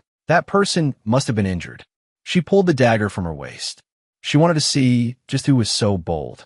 The moment she entered, she saw something moving around on her bed. A little angry, she rushed over and yanked back the blanket. "How dare you sleep in my bed? I'll chop you into pieces." But under the blanket was a harmless, adorable little face. It was actually just a child. The two stared at each other. Then the cute child on the bed pounced on Su Yuan, hugging her tightly and begging her not to drive him away. Looking at the child before her, whose brows and eyes were exactly like Shang Yinji's.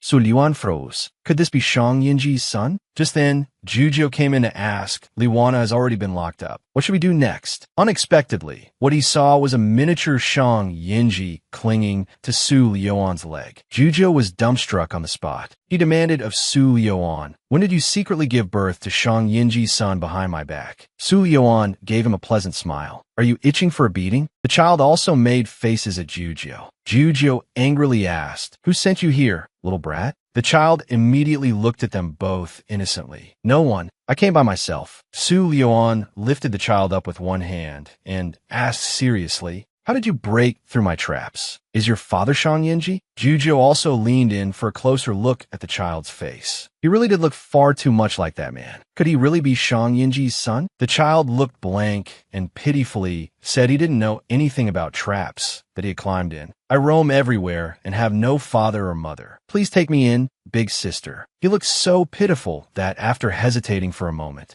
Su Yuan tossed the child to Jujio. "Take him down and clean him up. He'll be called Baichuan from now on." Jujio stood there without moving, unable to understand why she wanted to keep him. This kid obviously has problems.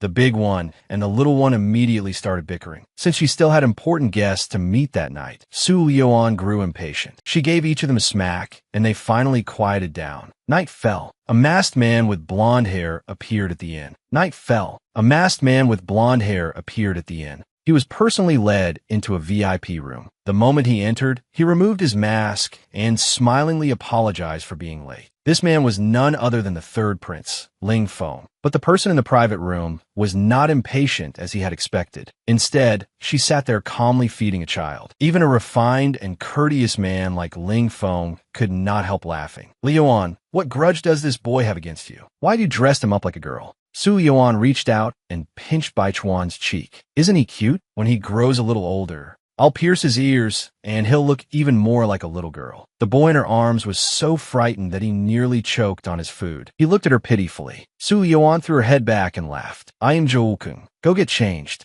The moment Baichuan's feet touched the floor, he darted out of the private room like a rabbit set loose. As he brushed past Ling Feng, he shot him a look completely unlike one his age should have. "That child is rather interesting." Ling Feng turned back with a smile and saw 3 sets of bowls and chopsticks on the table. Somewhat puzzled, he asked, "There's another guest coming?" He looked up at Su Liuan. If not for this woman, he might have died outside the city a year ago. Su Liuan nodded. "He'll be here soon." Sure enough, not long after, Minister Li hurriedly pushed the door open, wanting to see the owner of Tianju Inn. When he saw the third prince there as well, he respectfully bowed. After taking a seat, he got straight to the point. "So you're the owner of Tianju Inn. My daughter may be unruly, spoiled, and childish, but you still have no right to detain her." Su Liuan smiled lightly. Miss Li broke the rules of Tianju Inn. "I merely asked her to remain at the inn temporarily. Besides, wasn't her original intention to stay here? Haven't I granted her wish?" At such a crucial time, when the princes were selecting consorts and establishing their power, the third prince's presence here made the purpose obvious. Minister Li growled, "Even if you detain my daughter, I will not betray his majesty. I have served in office for over 10 years and have never joined any prince's faction.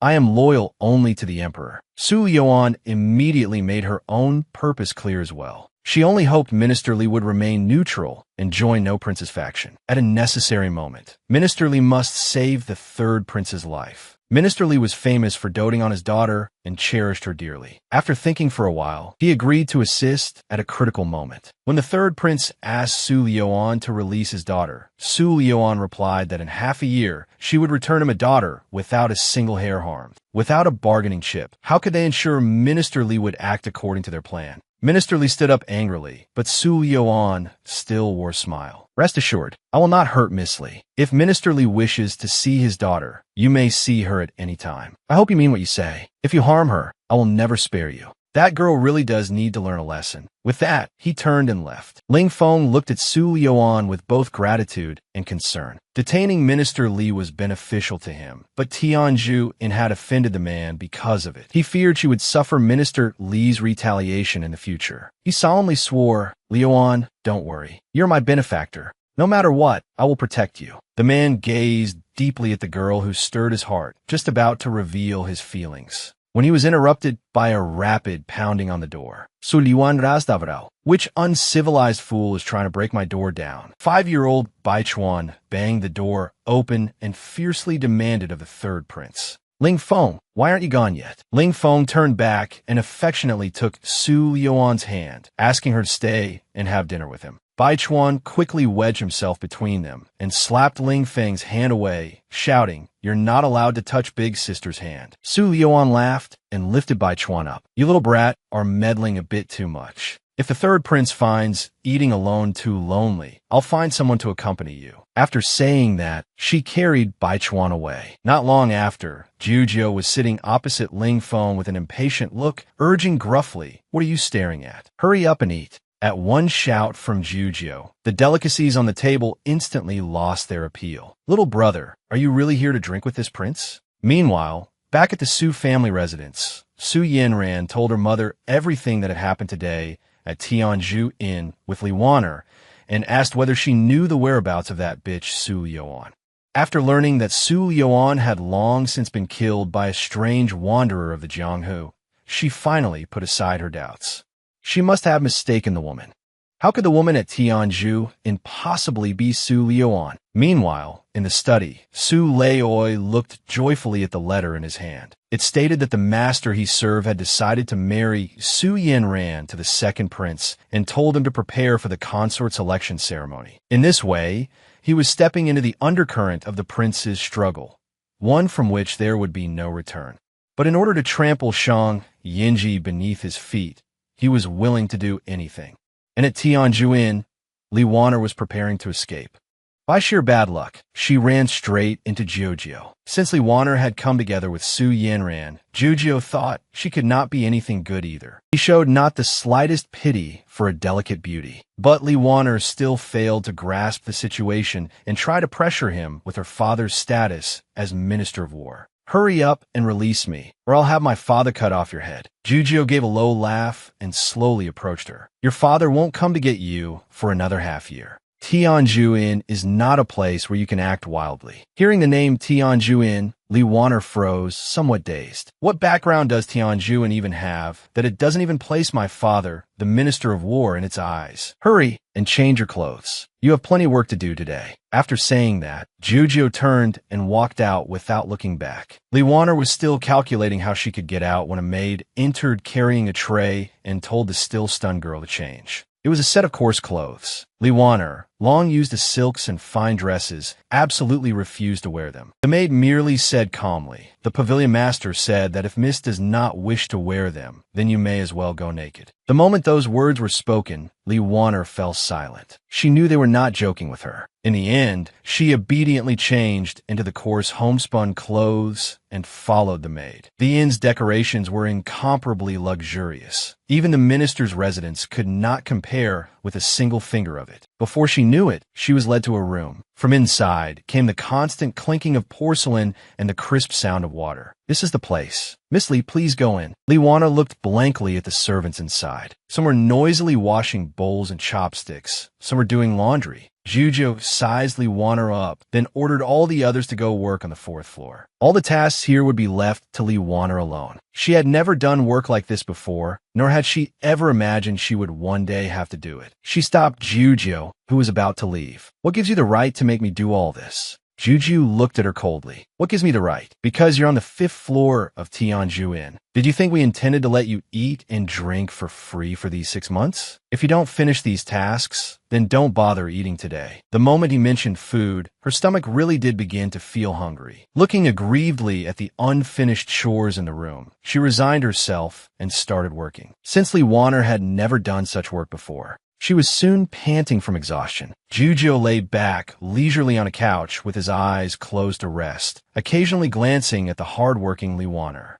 After a while, Li Waner's legs suddenly gave out while fetching water, and she fell to the floor together with the basin. Her coarse clothing and hair were instantly soaked, and there was not a trace left of a noble young lady's image. She felt unbearably wronged, and tears burst from her eyes. But when she saw the person on the couch watching her without moving, she could only grit her teeth and stand up again. With tears falling, she fetched water again, her shoulders trembling, yet she never stopped moving her hands. She had only worked for a short time, and blisters had already formed on her hands. Juju let out a sigh. That's enough for today. Go back to your room. Someone will call you when it's time to eat. Meanwhile, on the 5th floor, Su Liuan was bathing. Bai Chuan, his face flushed red, was handing her clothes and earnestly declared that since he had seen her body, he would take responsibility for her and marry her as his wife. Su Liuan burst out laughing. By the time you grow up, I'll already be an aging woman. Besides, if seeing someone's body means taking responsibility for them, then how many people would I have to take responsibility for? In my previous life, I had 10 handsome men under my command.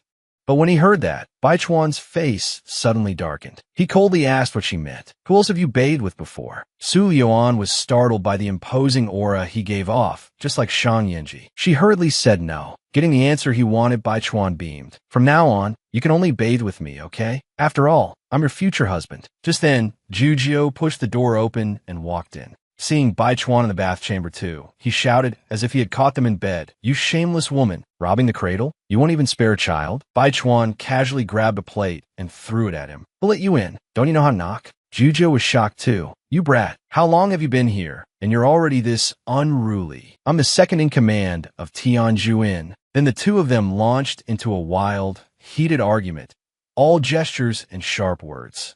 Su Yuan came out after changing her clothes and stopped their squabbling. She asked for the latest news. Jujio said, Su Yanran of the Su family will be taking part in the selection for imperial consorts. Su Yuan remained calm after hearing it. Over the past few years, the Su family had grown much stronger. There had to be imperial nobles backing them from behind. This participation in the selection was probably just for show. Su Yanran was most likely already the pre-selected consort of some prince. Jujio quickly asked whether they should stop Su Yanran from entering the selection. Su Yuan shook her head. No need. We'll just wait and see. It'll be a good chance to find out which powerful figure is secretly supporting them. Just then, the Bai family's eldest son hurried over, looking flustered, and told Su Yuan that their father had been poisoned. Bai Lishu had been an extremely dutiful adoptive father, no different from a real one. That day, the Bai family's eldest son rushed over to find Su Yuan and told her that father had been poisoned. Su Yuan widened her eyes in disbelief. This father of hers had always been strong and healthy, and he had made no enemies. How could he have been poisoned? Bailey Lee also found it hard to believe, but father really had been poisoned. They had invited many famous physicians, but all of them said the poison had no cure. He knew Su Yuan understood poisons, so he had hurried over to find her. Su Yuan grew anxious too. There was no time to lose. Let's set out at once and save father. Jujio came over after finishing up his work. When he saw Su Yuan packing, he asked in surprise what she was doing. Su Yuan told him something had happened to the Bai family and that she had to go back for a while. For the next few days, Tianjuin would be left in his care. But Jujio said, I'm going with you. Old Master Bai showed me kindness too. I want to see him as well. Su Liuan frowned in disapproval. You stay behind. That young lady still needs watching. Jujio angrily pointed at Bai Chuan. Fine if you won't let me go. But why does that little brat get to go with you? I refuse to accept this. Su Yuan looked confused as well. She quickly turned around, only to see Bai Chuan holding luggage. He was smiling as he waited to depart. Su Liuan froneth. Bai Chuan, you stay too. In the blink of an eye, someone was hugging her leg and acting cute. Pitifully, he begged, Big sister, please take me with you. I don't want to stay here alone, okay? Faced with such a soft, adorable little thing acting spoiled, Su Yuan simply couldn't resist. Helplessly, she nodded and agreed to let Bai Chuan go with her. Bai Chuan was so happy he jumped around. Jujio stared wide-eyed. So acting cute actually worked? Then he wanted to try too. He plopped down on the ground and pitifully wailed, Sister Liuan, I want to go too. But what he got in return was only one word from Su Liuan. Scram. Get lost. Meanwhile, at the end of the 5th floor corridor, Li Waner was working hard, scrubbing clothes in a wooden basin. She struggled to straighten up and looked at her jade-like fingers, now red as carrots. When would she finally be able to leave this wretched place? Suddenly, a cold voice came from behind her. Why did you stop? Don't you want to eat lunch anymore? Li Waner pretended to stay calm. I'm tired. Can't I rest for a bit? At that, Jujio got angry. If I didn't have to keep an eye on you, I'd have gone out long ago. Li Wanner snapped back loudly. Who wants you to watch me? Can't you just let me go? I'm the daughter of a court official. Jujio replied coolly. I don't care if your father is a high minister or the Jade Emperor himself. Since you've fallen into my hands, just obediently accept your fate. Even after days of hardship, Li Wanner still had her pampered young lady temper and shouted that she wanted to go home. Jujio suddenly smiled. Home? You're not going back there, but I can take you somewhere else. After learning that her adoptive father had been poisoned and wanting to reach the Bai family as quickly as possible, they could only travel by horse. Eldest brother Bailey Lee worried that the journey would be rough, with travel by wind and dew, and feared Su Lioan's body wouldn't bear it. But Su Lioan said lightly, I've been traveling around often these past 2 years. I'm already used to a life of dust and hardship. Beside her, Bai Chuan grabbed her hand with heartache. Big sister, you've suffered these past 2 years. Before Su Lioan could speak, Jojio's voice rang out. I was the one who stayed with you through those days. How can you go on a long trip like this without me? Beside him was Li Wanner. Su Lioan frowned slightly. Didn't I tell you to stay and take care of the inn and the guest? Jujio hurriedly argued. What, the inn's going to collapse just because we're gone for a few days? Besides, you're surrounded by men. Your short one, made to attend you. I think she's perfectly suitable. As he spoke, he shoved Li Wanner forward. The moment Li Wanner heard he meant to use her as a maid, she huffily began to protest. Jojio's face turned cold as he threatened her. Shut up. It wasn't easy getting out. Don't ruin my good thing. Since everything had already been arranged, and the man had even chased them all the way here, Su Lioan finally agreed to let Jujio come along too. But you must take good care of Miss Li. She doesn't look like she knows how to ride. In order to go with them, Jujio thumped his chest and told her not to worry. Su Lioan said no more. Holding Bai Chuan, she leaped onto the horse, and together with eldest brother rode off in a swirl of dust. Watching their backs, Li Wanner felt a little frightened. Can't we take a carriage instead? Jujio mounted his horse and said, What are you thinking about? You'll ride with me. He reached out and pulled Li Wanner up onto the horse, warning her to hold on tight. If she fell, he wouldn't care. Li Wanner hugged Jujio tightly as well, nearly making him unable to breathe. After traveling all day, night had fallen. Just ahead there were lights, apparently an inn, so they decided to stay there for the night. After dismounting, Su Lioan told the waiter to prepare a table of dishes and 4 superior rooms. Seeing Su Lioan's stunning beauty, the waiter stared at her with sly, shifty eyes and offered to take her horse. His fingers deliberately brushed against Su Lioan's hand. The next second, Bai Chuan viciously kicked him and sent him flying away. You brat, why'd you kick me? Bai Chuan angrily told him not to let his filthy eyes wander. Seeing his intentions exposed, the waiter gave an awkward laugh. He immediately led the group to their rooms and prepared their meal. At the table, Jujio wolfed down the food, but Bai Chuan didn't take a single bite. Su Lioan asked with concern and personally picked up a piece for his bowl. She told him to eat more. But Bai Chuan said, I'm not hungry. You all eat. In truth, Bai Chuan had already realized this was a black inn. He couldn't just eat the food here. Jujio snorted, eat or don't eat, whatever. The brat's got quite the temper. Don't cry hungry in the middle of the night. Soon after, the group all began to feel drowsy and prepared to return to their rooms to rest so they could leave early the next morning. Bai Chuan tugged on Su Lioan and acted spoiled, saying he wanted to sleep with her. After all, he was only a 5-year-old child. Su Lioan picked him up. If you fall asleep and snore, I'll throw you out. Once Su Lioan had fallen asleep, Bai Chuan sat up. You're out traveling, and yet you don't guard yourself at all. I'll protect you, my wife. He gave Su Lioan a kiss on the cheek, then went out. But he didn't know that the moment he left, Su Lioan opened her eyes. In the dead of night, Bai Chuan moved alone through the remote inn, thinking to himself, this Blacken had put a sleeping drug in the food. They would definitely make a move at midnight. Just as he had expected, not far away, 2 men were dragging a sack and preparing to leave. Excitedly, they said, such a beautiful young lady is hard to come by. She'll definitely sell for a good price. Seeing that, Bai Chuan guessed that the person in the sack was most likely Li Wanner. This person was useful to Su, so he planned to save her life first. Meanwhile, Jujio suddenly jolted awake. He found it strange. Why had he dreamed that Li Wanner was crying? Puzzled, he went to knock on Li Wanner's door, only to find it open. He thought Li Wanner had carelessly forgotten to lock it, but when he entered, the room was empty. He immediately knew something had happened and hurried off to find Su Lioan. But halfway there, he saw blood all over the ground. His heart tightened. Could it be that Li Wanner had already been harmed?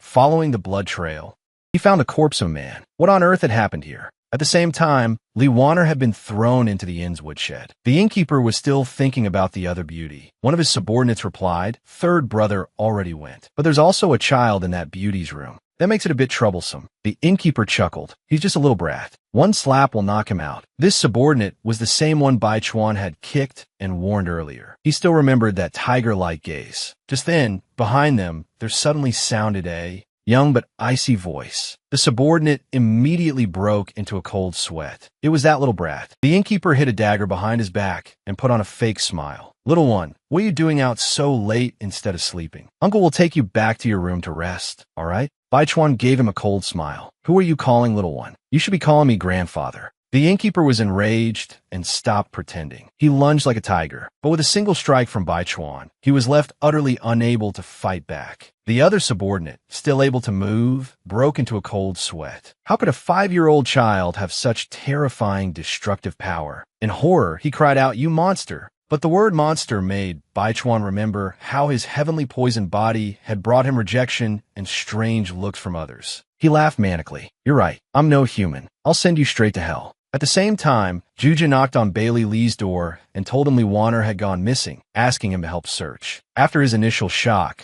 Bailey Lee immediately thought of his younger sister, Su Liuan's safety. He wanted to check on her first, but Jiu stopped him. "You don't need to worry about Liuan. I can't even beat him. I found a man's corpse nearby. If anything happens to Li Wanner, that'll be real trouble." No sooner had he finished speaking than they heard a blood-curdling scream. Judging by the sound, it came from the woodshed. The two quickly headed in that direction. What they saw was Bai Chuan holding a wooden club, while the man at his feet had already been beaten into a bloody pulp. It was impossible to imagine that this was the work of a 5-year-old child. Jiu was stunned. A moment later, he came back to his senses and shouted, "Bai Chuan, stop!" Bai Chuan sneered, his eyes cold and sharp. "So it's you too. Looks like my identity is exposed. In that case, I might as well kill you too." The unfathomable head of the Shang family, now transformed into a soft and adorable 5-year-old child just to stay by his wife's side.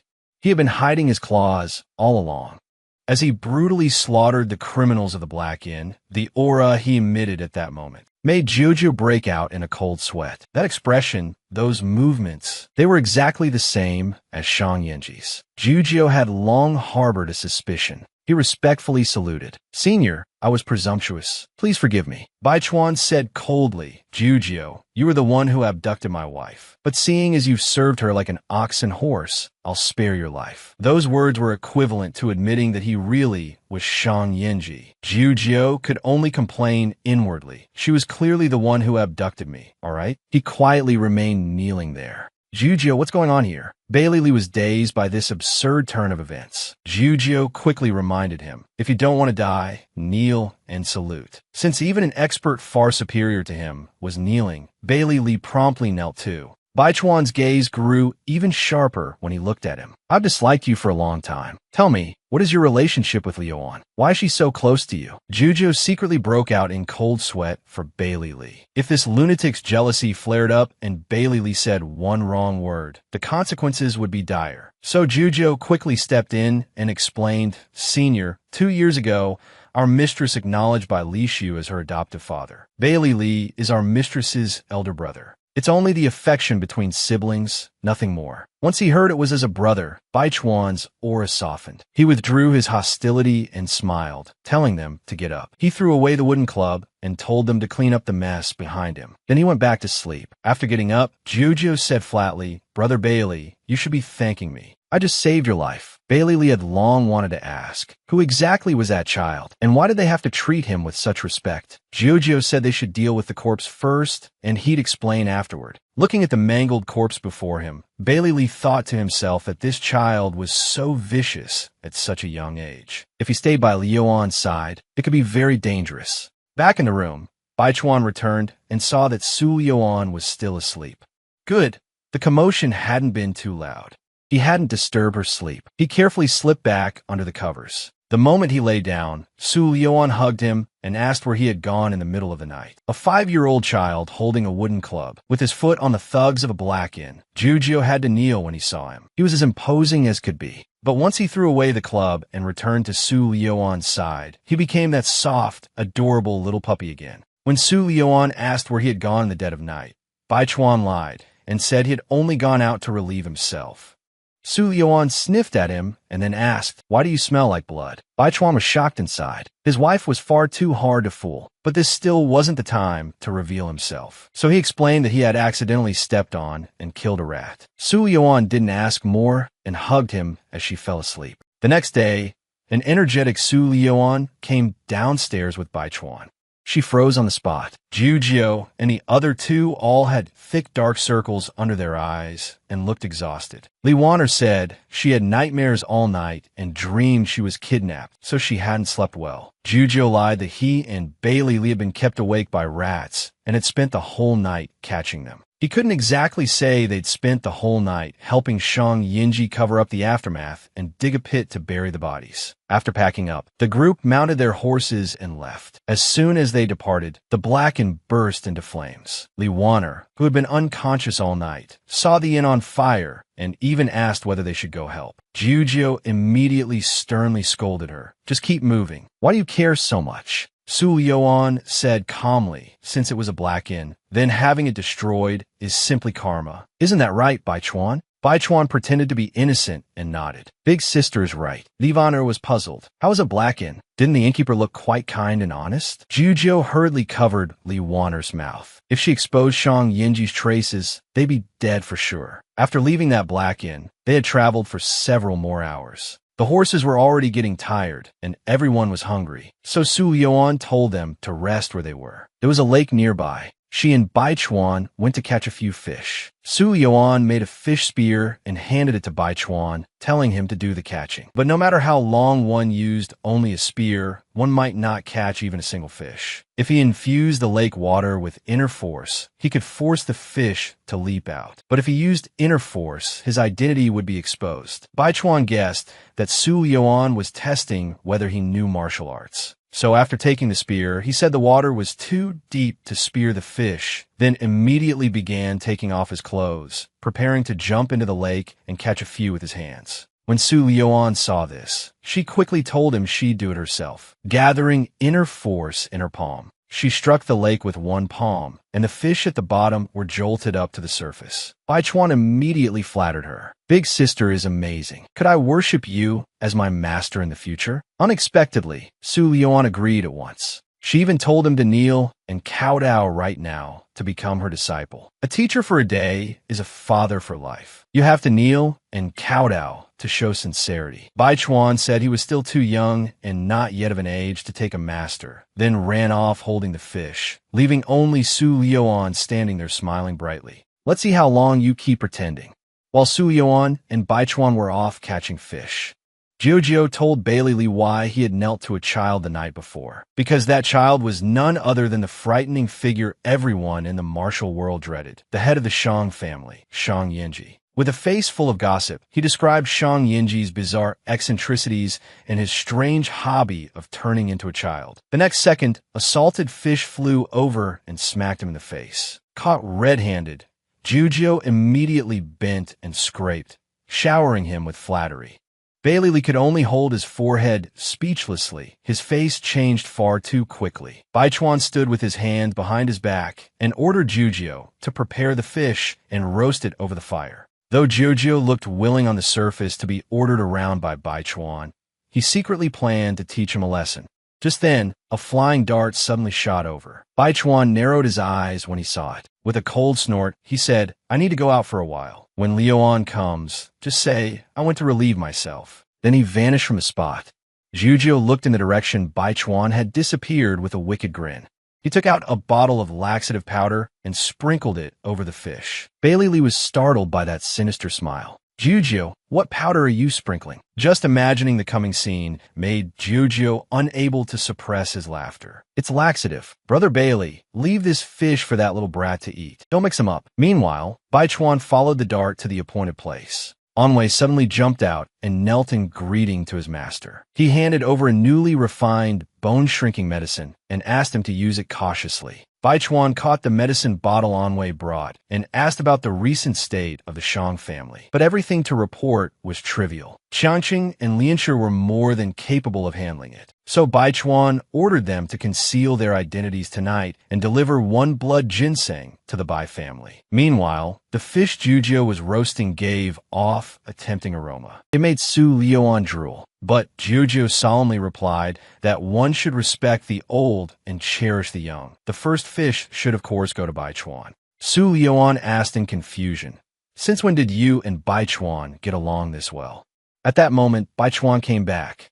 His gaze immediately fell on Su Liuan. Smiling, Su Liuan handed him the fish Jujio had specially roasted for him. Baichuan looked at the fragrant grilled fish and instantly saw through everything. Smiling, he handed it back to Jujio and said very sensibly, "Brother Jujio, roasting fish is hard work. You should eat first." A whole bottle of laxative. Seeing this, Jujio immediately broke into a sweat and shook his head. "It wasn't hard. You eat. You're still growing." But Baichuan gave him a smile that brooked no refusal. "Cut the nonsense. Eat it." Baichuan shoved the fish covered in laxative back into Jojio's hands and forced him to eat it. Jojio's smile instantly turned stiff. He looked at Bailey Lee for help. "How about Brother Bailey tries it?" Bailey Lee quickly looked away and said his stomach wasn't good and he couldn't eat grilled fish. Jujio still refused to give up and kept praising his own fish to the skies. The two of them went back and forth, one pushing and one praising, yet neither would actually eat the fish. Off to the side, Su Liuan couldn't stand it anymore. "I'm still hungry. If you won't eat it, I will." Just as Su Liuan was about to take a bite, Jujio snatched it away and started gnawing on the fish. Bailey Lee deeply admired his willingness to swallow it. Jujio knew that if Su Liuan ate that fish, Shang Yinji would definitely hack him to pieces. He had made it himself, so even through tears he had to finish it. Afterwards, the group continued on and arrived at the Bai residence. The servant who stood watch at the gate every day saw the young master and young lady return and hurried over to greet them. The next second, he was startled badly. Sweating profusely, Jujio asked where the latrine was. In one courtyard of the residence, Bai Lishu's good friend John Yu was pacing restlessly back and forth in the room, anxiety written all over his face. On the bed, Bai Lishu, poisoned for many days, looked at his worried old friend with mixed feelings. If not for this friend sustaining his life, he would have died long ago. At that moment, Bailey Lee, who had traveled day and night, pushed open the door. "Father, I'm back. Look who I brought you." The moment Bai Lishu saw Su Liuan, he became very emotional. "I've finally waited for you." Su Liuan looked at the man on the bed, one with no blood relation to her, yet who had given her warmth, given her a home, and protected her even more than his own son. After a moment of emotion, she immediately stepped forward to take Bai Lishu's pulse. But the situation was worse than she had imagined. Zhan Yu told Su Liuan that he had already used silver needles to seal the important meridians and stop the poison from spreading. But if the poison wasn't expelled in time, necrosis of the meridians would still threaten his life. Although the acupoints had been sealed with needles, too much time had passed. The smaller meridians had already ruptured, and the poison had begun to spread throughout his body. Su Liuan intended to use inner force to shatter the poison inside by Lishu's meridians, but Zhan Yu did not approve. Using inner force to expel poison was extremely hard to control. He worried that Bai Lishu was advanced in age and his meridians were fragile. One wrong move could hasten his death, but Su Liuan did not hesitate. Her inner force had already entered Bai Lishu's body. Bailey Lee, worried, moved to stop her, but Baichuan suddenly stepped in front of him and warned, "If you don't want Bai Lishu to die, then stay still." His icy gaze and natural aura stunned everyone there. Zhan Yu stared at Baichuan in confusion. Where had this rude child come from? Could he be Liuan's illegitimate son?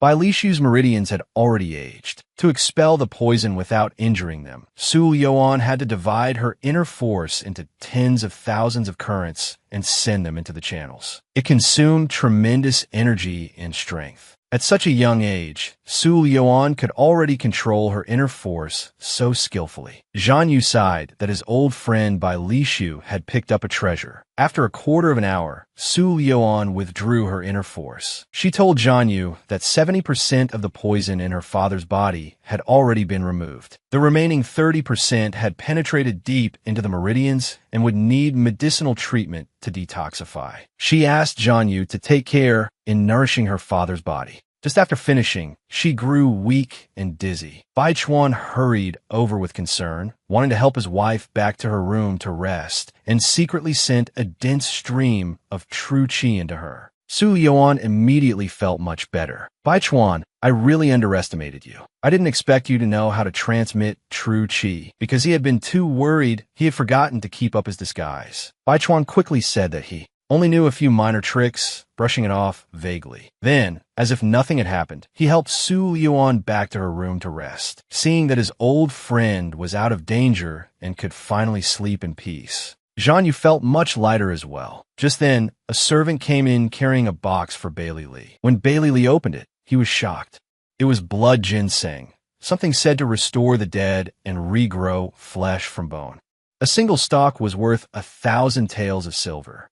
But the servant said he hadn't seen who left it. The box had simply been placed outside the door. Zhang Yu felt slightly envious. He wondered what mysterious friend Bai Li Shu had made to send such a precious gift without even revealing himself. Bailey Li, however, guessed that it might have been sent by Shang Yanji. First, aside from Zhang Yu, no one else knew about his father's poisoning. Second, this blood ginseng was no ordinary treasure. As for Jujio, because he had eaten the grilled fish laced with laxative, he was still in the latrine. Once he finally finished, he anxiously wanted to check on old Master Bai's condition too, but he didn't know the way. Just then he spotted a matron and asked where old Master Bai's room was. But the matron mocked him coldly. Where did this green boy come from? Why do you have to ask where the old master lives? Jujio had no choice but to keep searching on his own. But the Bai residence was simply too large. After wandering in circles, he still didn't see anyone. Just then, he saw the same matron from before scolding the guards at the doorway. From what she said, Jujio gathered that old Master Bai was inside that room. He watched as the matron aggressively drove away the guards standing watch and entered old Master Bai's room alone. Jujio nodded slightly. No wonder Nanny Zhang was so arrogant. Turns out she held such authority in the Bai residence. I'll go take a look too. Maybe old Master Bai will arrange me a guest room. She was the wet nurse of the only son in the Bai residence, and Bailey Li trusted her deeply. But little did he know that his father's poisoning had been caused by this very Nanny Lian. Seeing that Su Lioan had actually suppressed the poison,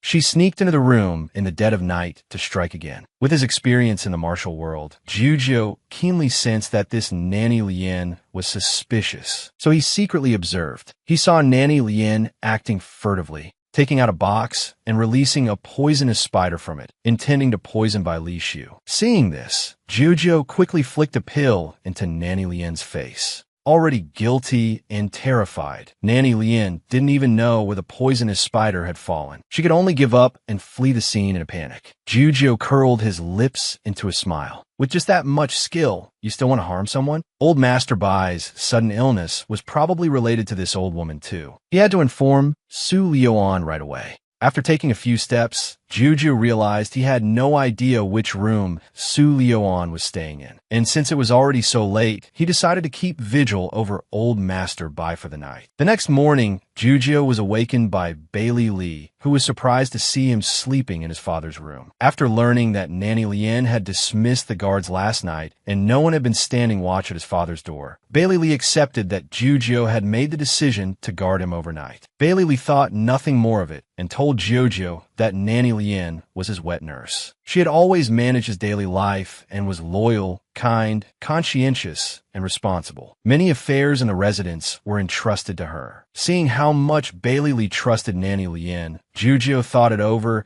and decided not to tell him about what had happened last night for the time being. Instead, he asked Bailey Lee where Su Lioan's room was. He had business with her. As for Su Lioan, she still hadn't woken up. Bai Chuan was sitting beside her with a blissful expression. Suddenly, loud knocking sounded at the door. Su Lioan, open up. The sun's already high, and you're still sleeping. Su Lioan had been sleeping soundly, but was awakened by the shouting. Bai Chuan inwardly groaned. His wife's morning temper was about to erupt. Outside the door, Jujo began to suspect he had knocked on the wrong room. No one had opened for so long. The next second, the door flew open, and Su Lioan roared furiously. Why are you howling this early in the morning? Don't you know I haven't woken up yet? Jujo weakly said that the matter was urgent and related to old Master Bai's safety. Do you want to hear it or not? The was actually the culprit who had poisoned the old master. By noon, when it was time to eat, Bailey Lee had prepared a table full of delicious dishes. At that moment, Nanny Lien brought over another bowl, an old hen soup she had specially made for Bailey Lee. When Su Lioan saw this, she smiled faintly at Nanny Lien. You've worked hard, Nanny Lien. Yesterday, I expended a lot of energy removing Father's poison, and my body is still exhausted. Why don't I drink that soup instead? The moment she heard this, Nanny Lien flatly refused. In the Bai residence, everything comes after the young master. The young master hasn't had the soup yet. An outsider with a different surname like you has no right to enjoy it. Those words made Bai Chuan angry, and he was about to speak up for Su Lioan. But Su Lioan pressed Bai Chuan down with one hand and snatched the soup from Nanny Lien's hand with the other, demanding,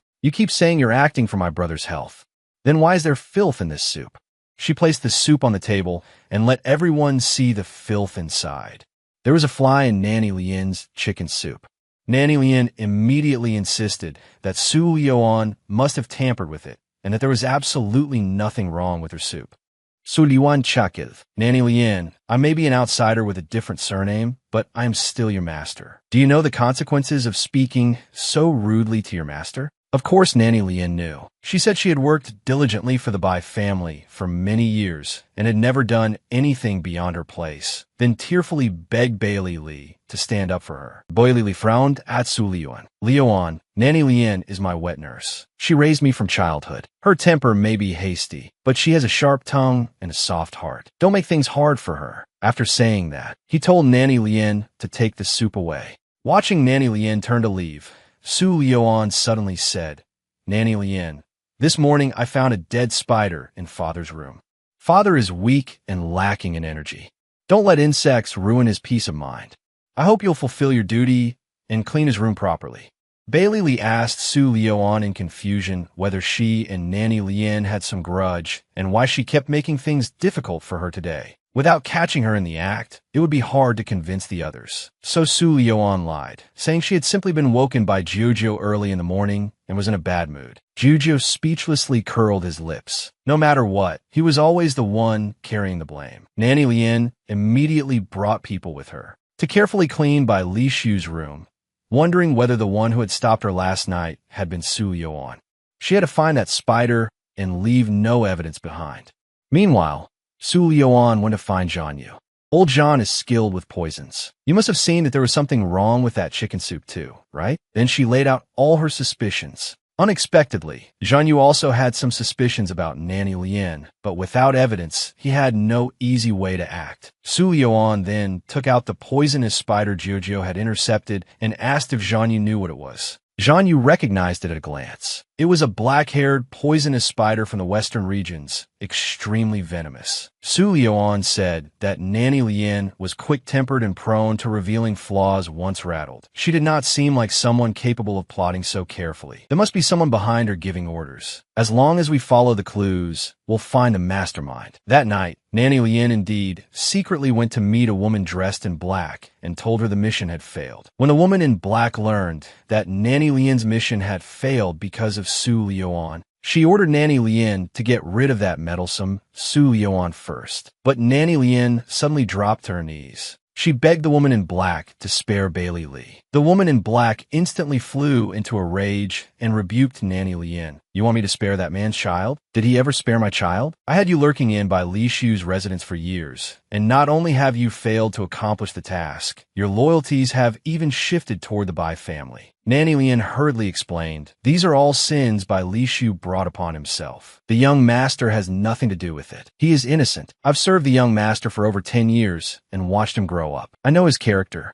The young master's temperament is exactly the same as the young lady's, and he looks more and more like her as well. I truly can't bring myself to harm him. The woman in black sighed and said no more on the subject. She only told Nanny Lian to deal with Su Liuan first, then vanished after a few leaps. Nanny Lian looked around and also quickly left, thinking she had gone unseen. But this entire scene was witnessed by Jiu from the shadows. Meanwhile, Bailey Li was still working by lamplight, handling the affairs of the residents. Zhang Yu came to Bailey Li's study and asked whether Nanny Lian had shown any unusual behavior lately. But Bailey Li thought he had taken a fancy to Nanny Lian. He was even willing to play matchmaker, making Zhang Yu spit out a mouthful of tea. That sort of vicious woman was the last person he'd dare want. Helpless, he explained, I mean no such thing. I only suspect that the most likely person to have poisoned your father is Nanny Lian. The moment he said it, Bailey Li exploded. Old John, without evidence, you can't speak nonsense. Nanny Lian has served my family for years with diligence and loyalty. If she wanted to poison him, she could have done it long ago. Why wait until now? Why have you and Liuan both been targeting her lately? What exactly did she do to offend you? Zhang Yu understood his feelings very well. He advised him not to be angry, but onlookers see more clearly. There were indeed many suspicious points about Nanny Lian. Yet Bailey Li directly told Zhang Yu not to say another word. Once he found the mastermind behind the scenes, he would definitely prove Nanny Lian's innocence. Zhang Yu could only stop there, turn and leave, sighing that the foolish boy was dead set on trusting Nanny Lian. But after all, he had lost his mother when he was young and had always been closest to this wet nurse. It was only natural that he would defend her. Early the next morning, Jiu told Su Liuan about the woman in black. Since the black-clothed woman was so familiar with the layout of the Bai residence, Su Liuan guessed that she had very likely once been part of the household. Su Liuan narrowed her eyes. She knew nothing about the past people and events of the Bai residence, so she planned to ask father. She told Jojo to keep a close eye on Nanny Lian and report anything to her. After saying that, she looked at the tightly wrapped quilt on the bed. It was rare to see Bai Chuan sleeping in. Since there was nothing pressing right then, she decided to let him sleep a little longer. But Bai Chuan wasn't sleeping in at all. In fact, this was the most agonizing and painful time for him. He just didn't want Su Liuan to see him in such misery. Looking at the faintly trembling quilt, Jiu guessed inwardly. Could it be that Shang Yinji was having some kind of episode? Bai Chuan silently endured the worst pain of the bone-shrinking medicine under the blanket. For the matter of the mysterious woman, Su Liuan went to find Bai Li Shu. After talking with him, she finally learned that Bai Li Shu's severe poisoning was very likely connected to an old romantic debt he owed. By the time she returned to her room, Bai Chuan was already up. Su Liuan reached out and touched his forehead. Why do you seem a little feverish? I'll fetch a doctor to take a look at you. Bai Chuan quickly said there was no need, changed the subject, and asked what useful information she had gotten from old Master Bai. Su Liuan shook her head slightly. After hearing about all his romantic entanglements, I came to one conclusion. Not a single man is any good. In the end, you can only rely on yourself in everything. Those words gave Bai Chuan quite a fright. He feared Bai Li Shu might have said something that would shake his standing in his wife's heart. He solemnly promised, those are other men. I will definitely treat my wife well. Just then, a dart carrying a letter shot in from the distance. Bai Chuan was about to chase after it, but Su Liuan stopped him, seeing at a glance that it was only meant as a warning. The moment Su Liuan opened the letter on the dart, poisonous powder spread at once. She immediately told Bai Chuan to hold his breath. It turned out the letter contained 7-day, soul-breaking powder. Once inhaled into the body, it was difficult to expel. When the poison took effect, blisters would first break out, bringing unbearable pain and itchiness. Once the victim couldn't resist scratching their skin open, their whole body would rot and they would die. Grabbing Bai Chuan's hand in alarm, Su Liuan ran outside. But Bai Chuan told her he was fine and there was no need to worry. Instead, he asked whether she had inhaled any of the poisonous powder. Seeing that Bai Chuan really showed no signs of poisoning, Su Yuan couldn't help becoming suspicious. Could Bai Chuan have a body immune to all poisons? Bai Chuan confidently replied that he handled poisonous things every day, so these powders no longer affected him. Bai Chuan blinked and asked Su Yuan what they should do next, and whether they should tell Bailey Li about this. Su Yuan shook her head slightly. She planned to beat them at their own game. A moment later, Jujio rushed into Bailey Li's study and shouted that something terrible had happened. After Bailey Li learned that Su Lioan had been poisoned, he hurried off to check on her. Unexpectedly, he ran into Nanny Lien the moment he stepped out of the study. Bailey Li said that Lioan had suddenly fallen ill and asked Nanny Lien to come with him to take a look. Su Yuan now had dark circles under her eyes and kept scratching her arm. One look from Bailey Li told him this was no ordinary cold. Worried, he wanted to invite Zhan Yu over to examine her. But Su Yuan said the elder had already come and said she had been bitten by a poisonous insect. He said applying some medicine would be enough. Meanwhile, Nanny Lien behind Bailey Li saw the symptoms and recognized them as the early stage of her 7-day soul-severing powder. She was now certain Su Lioan had been poisoned. Just then, Bailey Li turned around and instructed Nanny Lien that there had been rather many venomous creatures in the residence lately and asked her to have people thoroughly clean it again. This time, when Nanny Lien looked at Su Lioan, she happily agreed. Inwardly, she sneered, "Your death is near. Let's see how arrogant you can stay then." After the two of them left, Juju locked the door and mocked Nanny Lien's beaming expression just now, as if she were afraid others wouldn't notice she was gloating. So Liwan di man calm. Since she was the one who had taken the poison, of course Nanny Lien was secretly delighted. I'm guessing she'll report to her master today. Tonight, take Bailey Li and stake the place out. Jujio readily agreed, but then looked worriedly at the blisters on Su Yuan's arm. You're not really poisoned, are you?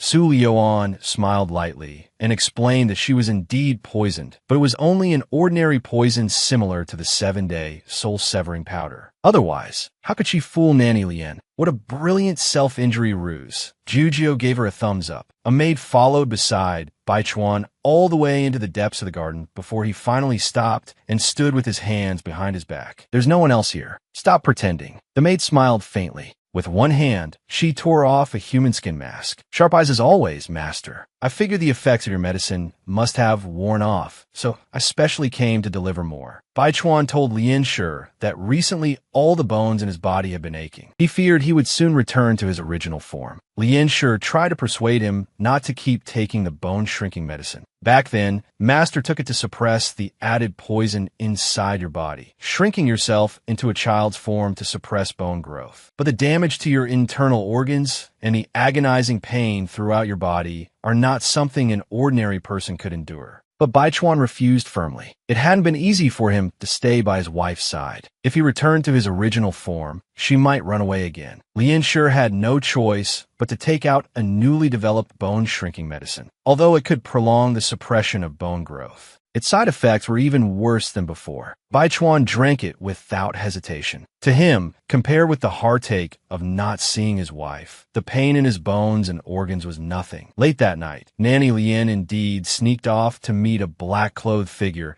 and told them that Su Yuan had been poisoned and would definitely die within 7 days when her skin rotted away. Once she died, no one would be able to cure her by Li Shu's poison. Master, are you satisfied with what this servant has done? The black-clothed person suddenly turned around toward Nanny Lien. Your poisoning skills really haven't improved.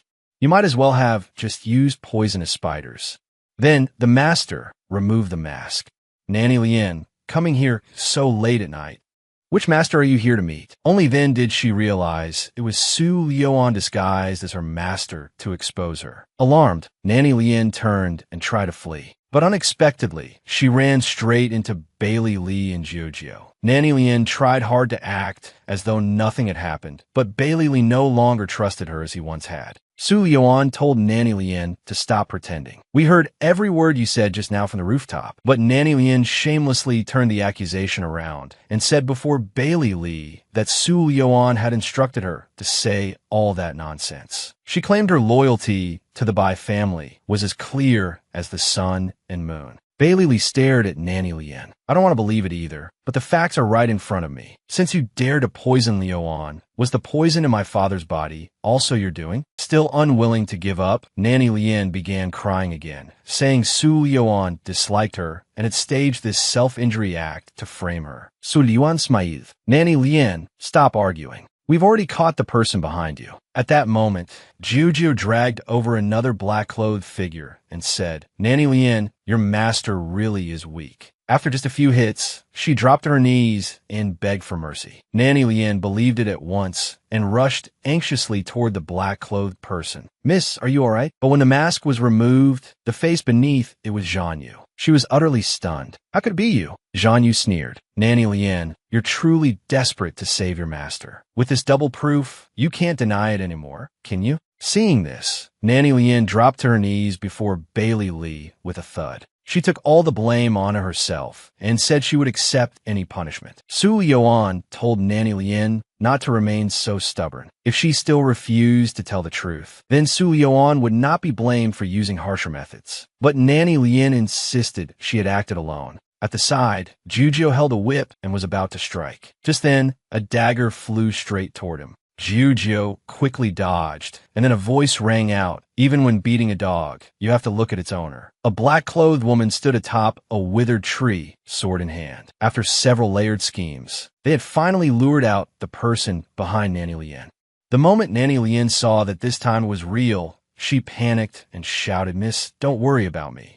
Run. Yet the black-clothed woman instead raised her sword and charged straight at Bailey Lee. In a flash, Juju drew his sword and blocked in front of Bailey Lee. He told Bailey Lee to hurry and take Nanny Lien back first. He would stay behind and deal with this woman. The black-clothed woman laughed coldly. Just you? You think you can stop me? Without any honor, she flung a handful of poison powder at Juju. Seriously? You can't win, so you resort to poison powder? Juju temporarily lost his ability to resist, but the black-clothed woman ignored him and rushed straight for Bailey Lee. Su Leo gathered inner force in her palm and struck the black-clothed woman heavily. Not only did it rob her of her attack power for a moment, it also shattered her face covering. The black-clothed woman had never expected Su Leo to know martial arts and regretted not poisoning her to death first. The instant she lifted her head, Zhang Yu froze in shock. He recognized her as Bai Li Shu's second wife, Jiang Yan. The woman staggered to her feet. You still remember me? Then does he remember too? I came today for revenge. He killed my child, so I'll make his son pay with his life. Bailey Lee recalled that when he was still very young, his father often held him while gazing at a painting. Wasn't the person in that painting the woman before him? So the one father had always missed was you. But when Jiang Yan heard that, she laughed bitterly. Back then, he was the one who drove me out of the manor, causing the death of my newborn child. This broken body of mine is all thanks to him. The more she spoke,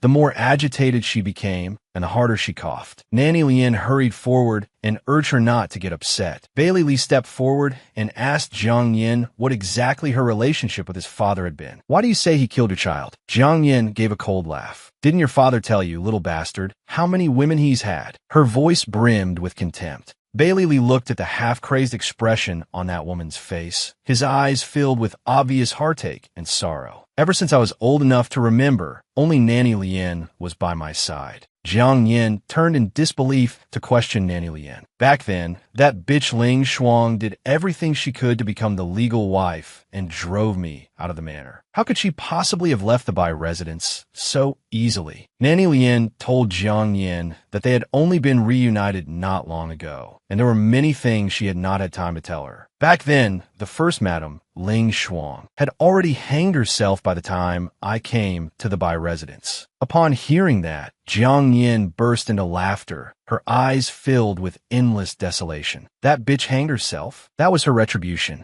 Why was a woman once so favored by the master of the household driven out? Nanny Lien and Jiang Yan spoke in bits and pieces, one sentence here and one there, leaving Juju completely confused. So Su Leo stepped forward and told Nanny Lien to come clean and reveal all the secrets she knew. If she did, they might lighten the punishment for her mistress. Nanny Lien walked to Bailey Lee and asked him to place all the blame on her alone, and in return she would tell him everything. Back then, Jiang Yin had been a sword dancer in Mingdong, Jinsheng. Her sword dance always won thunderous applause from the guests. Nanny Lian had been her personal maid, responsible for her daily needs. Because Jiang Yin's dance was breathtakingly beautiful, she had no shortage of admirers around her. Yet she favored only by Li Xiu. The two were in love and were merely waiting for him to buy her freedom and marry her. At the time, Nanny Lian thought Bai Li Xiu was only a merchant and no match for princes and nobles. But Jiang Yin said that every other man only lusted after her beauty. He alone was willing to risk his life for her. That year, in the maple forest, Jiang Yin lied and said a famous doctor had prepared a dose of good medicine for her, but she had mixed up the bottles. One contained a fatal, incurable poison, and the other held the real medicine. Without a word, Bai Li Xiu tested it on himself. From that moment on, she was certain that she wanted to marry this man. Soon after, she redeemed herself and entered the Bai residence. At first, she thought the two of them would live happily ever after. But 2 years later, while Nanny Lian was back in her hometown, she received a letter from Jiang Yin saying she had fallen gravely ill and did not have long to live, leaving behind her months-old child. Nanny Lian rushed alone to the Bai residence. But when she reached the gate, the guard stopped her and refused to let her in. They called Jiang Yin a demoness and said the master had already expelled her from the residence. Nanny Lian refused to believe it and argued with the guards, but no matter what she said, they would not let her enter. Just then, a maid came out saying they were looking for a wet nurse for the young master. Nanny Lian had just given birth herself, so she volunteered and thus entered the Bai residence as a wet nurse. There she came into contact with First Madame Ling Shuang and the newborn Bailey Li. The child, who had been crying nonstop, quieted down the moment Nanny Lian took him into her arms. So Ling Shuang let her stay in the residence. At the time, Nanny Lian felt the child's brows and eyes looked strikingly like her mistress's, and she wondered whether he might actually be her child. Later, after much inquiry in the Bai residence, she learned that First Madame and Jiang Yin had been pregnant at the same time. Unexpectedly, strange incidents began occurring in the residence. First Madame often had nightmares about a strange cat. Bai Li Xiu's business also kept going badly, and one night, he even thought he had run into a ghost while going to the latrine. Unable to rest easy, he invited a ritual master to perform rites. But the ritual master declared that the evil influence was Jiang Yin and said that only by confining her and keeping her out of sight could peace return to the Bai residence. First Madame worried that the child in her womb had been tainted by bad luck and pressured by Li Xiu. So Bai Li Xiu locked Jiang Yin up. The man who had once risked his life to test medicine for her was now imprisoning her. Jiang Yin was deeply disappointed. But at the time, Jiang Yin was pregnant and still held on to a trace of hope for the sake of the child in her womb. Unexpectedly, when she woke up, she was told that what she had given birth to was a civet cat. Everyone believed even more firmly that she was a demoness possessed by evil. Seeing that, Bai Li Xiu did not believe her. Jiang Yin was utterly heartbroken and decided to leave the Bai residence. Later, Nanny Lian found a letter left for her in Jiang Yin's room. Jiang Yin told her to remain inside as an informant and wait in the Bai residence for her return to take revenge. Faced with everything Jiang Yin had suffered, Nanny Lian came to hate everyone in the Bai residence. Yet when it came to Bailey Li alone, she could not bring herself to be cruel. Nanny Lian constantly observed everyone's movements in the residence. One day, she overheard a conversation between Ling Shuang and a maid, and only then learned that everything had been Ling Shuang's scheme to frame Jiang Yin. So Nanny Lian prepared to use the same method to avenge Jiang Yin. Taking advantage of Ling Shuang's guilty conscience, she released civet cats at night to frighten her and mixed a fire-blending hallucinogenic drug into Ling Shuang's room. It made her hallucinate and unable to sleep. Ling Shuang had nightmares for several days in a row, and her body grew thinner and weaker. She wanted to invite that ritual master to the residence again, but because Jiang Yin had disappeared without a trace, and Bai Li Xiu's temperament had changed drastically, he no longer dared do anything about ritual masters. Nanny Lian then went to trick Ling Shuang into believing she had been tainted by evil and that Nanny Lian had a way to drive it out. Since Ling Shuang had done something shameful, she believed it completely. Nanny Lien told her to smear chicken blood on her face and, in the dead of night, wear white clothes and go barefoot into the garden to dance. And then she would gain a body protected from evil. Unexpectedly, Bai Lishu saw her in that appearance, and rage rose in him at once. Back when Jiang Yin was still there, it had been Ling Shuang who suspected evil in the residence and invited the ritual master, which caused suspicion to fall on Jiang Yin. Now Jiang Yin had been driven away, and Ling Shuang was still claiming there was evil in the house. Bai Lishu accused everything on Ling Shuang's side of being a fraud, and the two of them had a fierce quarrel and fell into a cold war.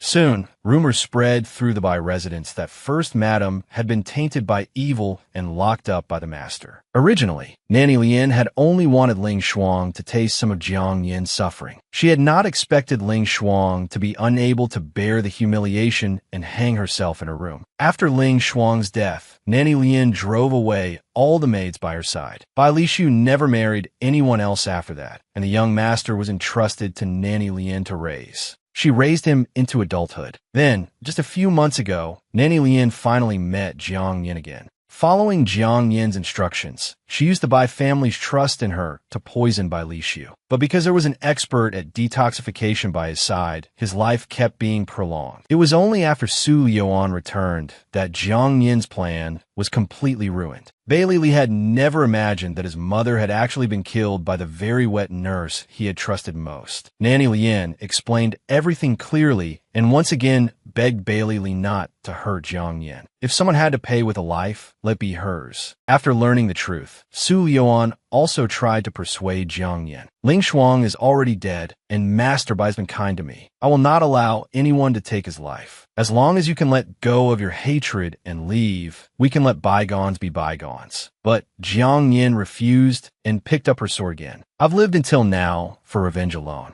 Ling Shuang is dead, but her son is still alive. I want Bai Lishu to suffer, just as I have, the pain of losing a child. As she spoke, she charged at Bai Li again. The child she was bent on killing for revenge was actually her own biological son.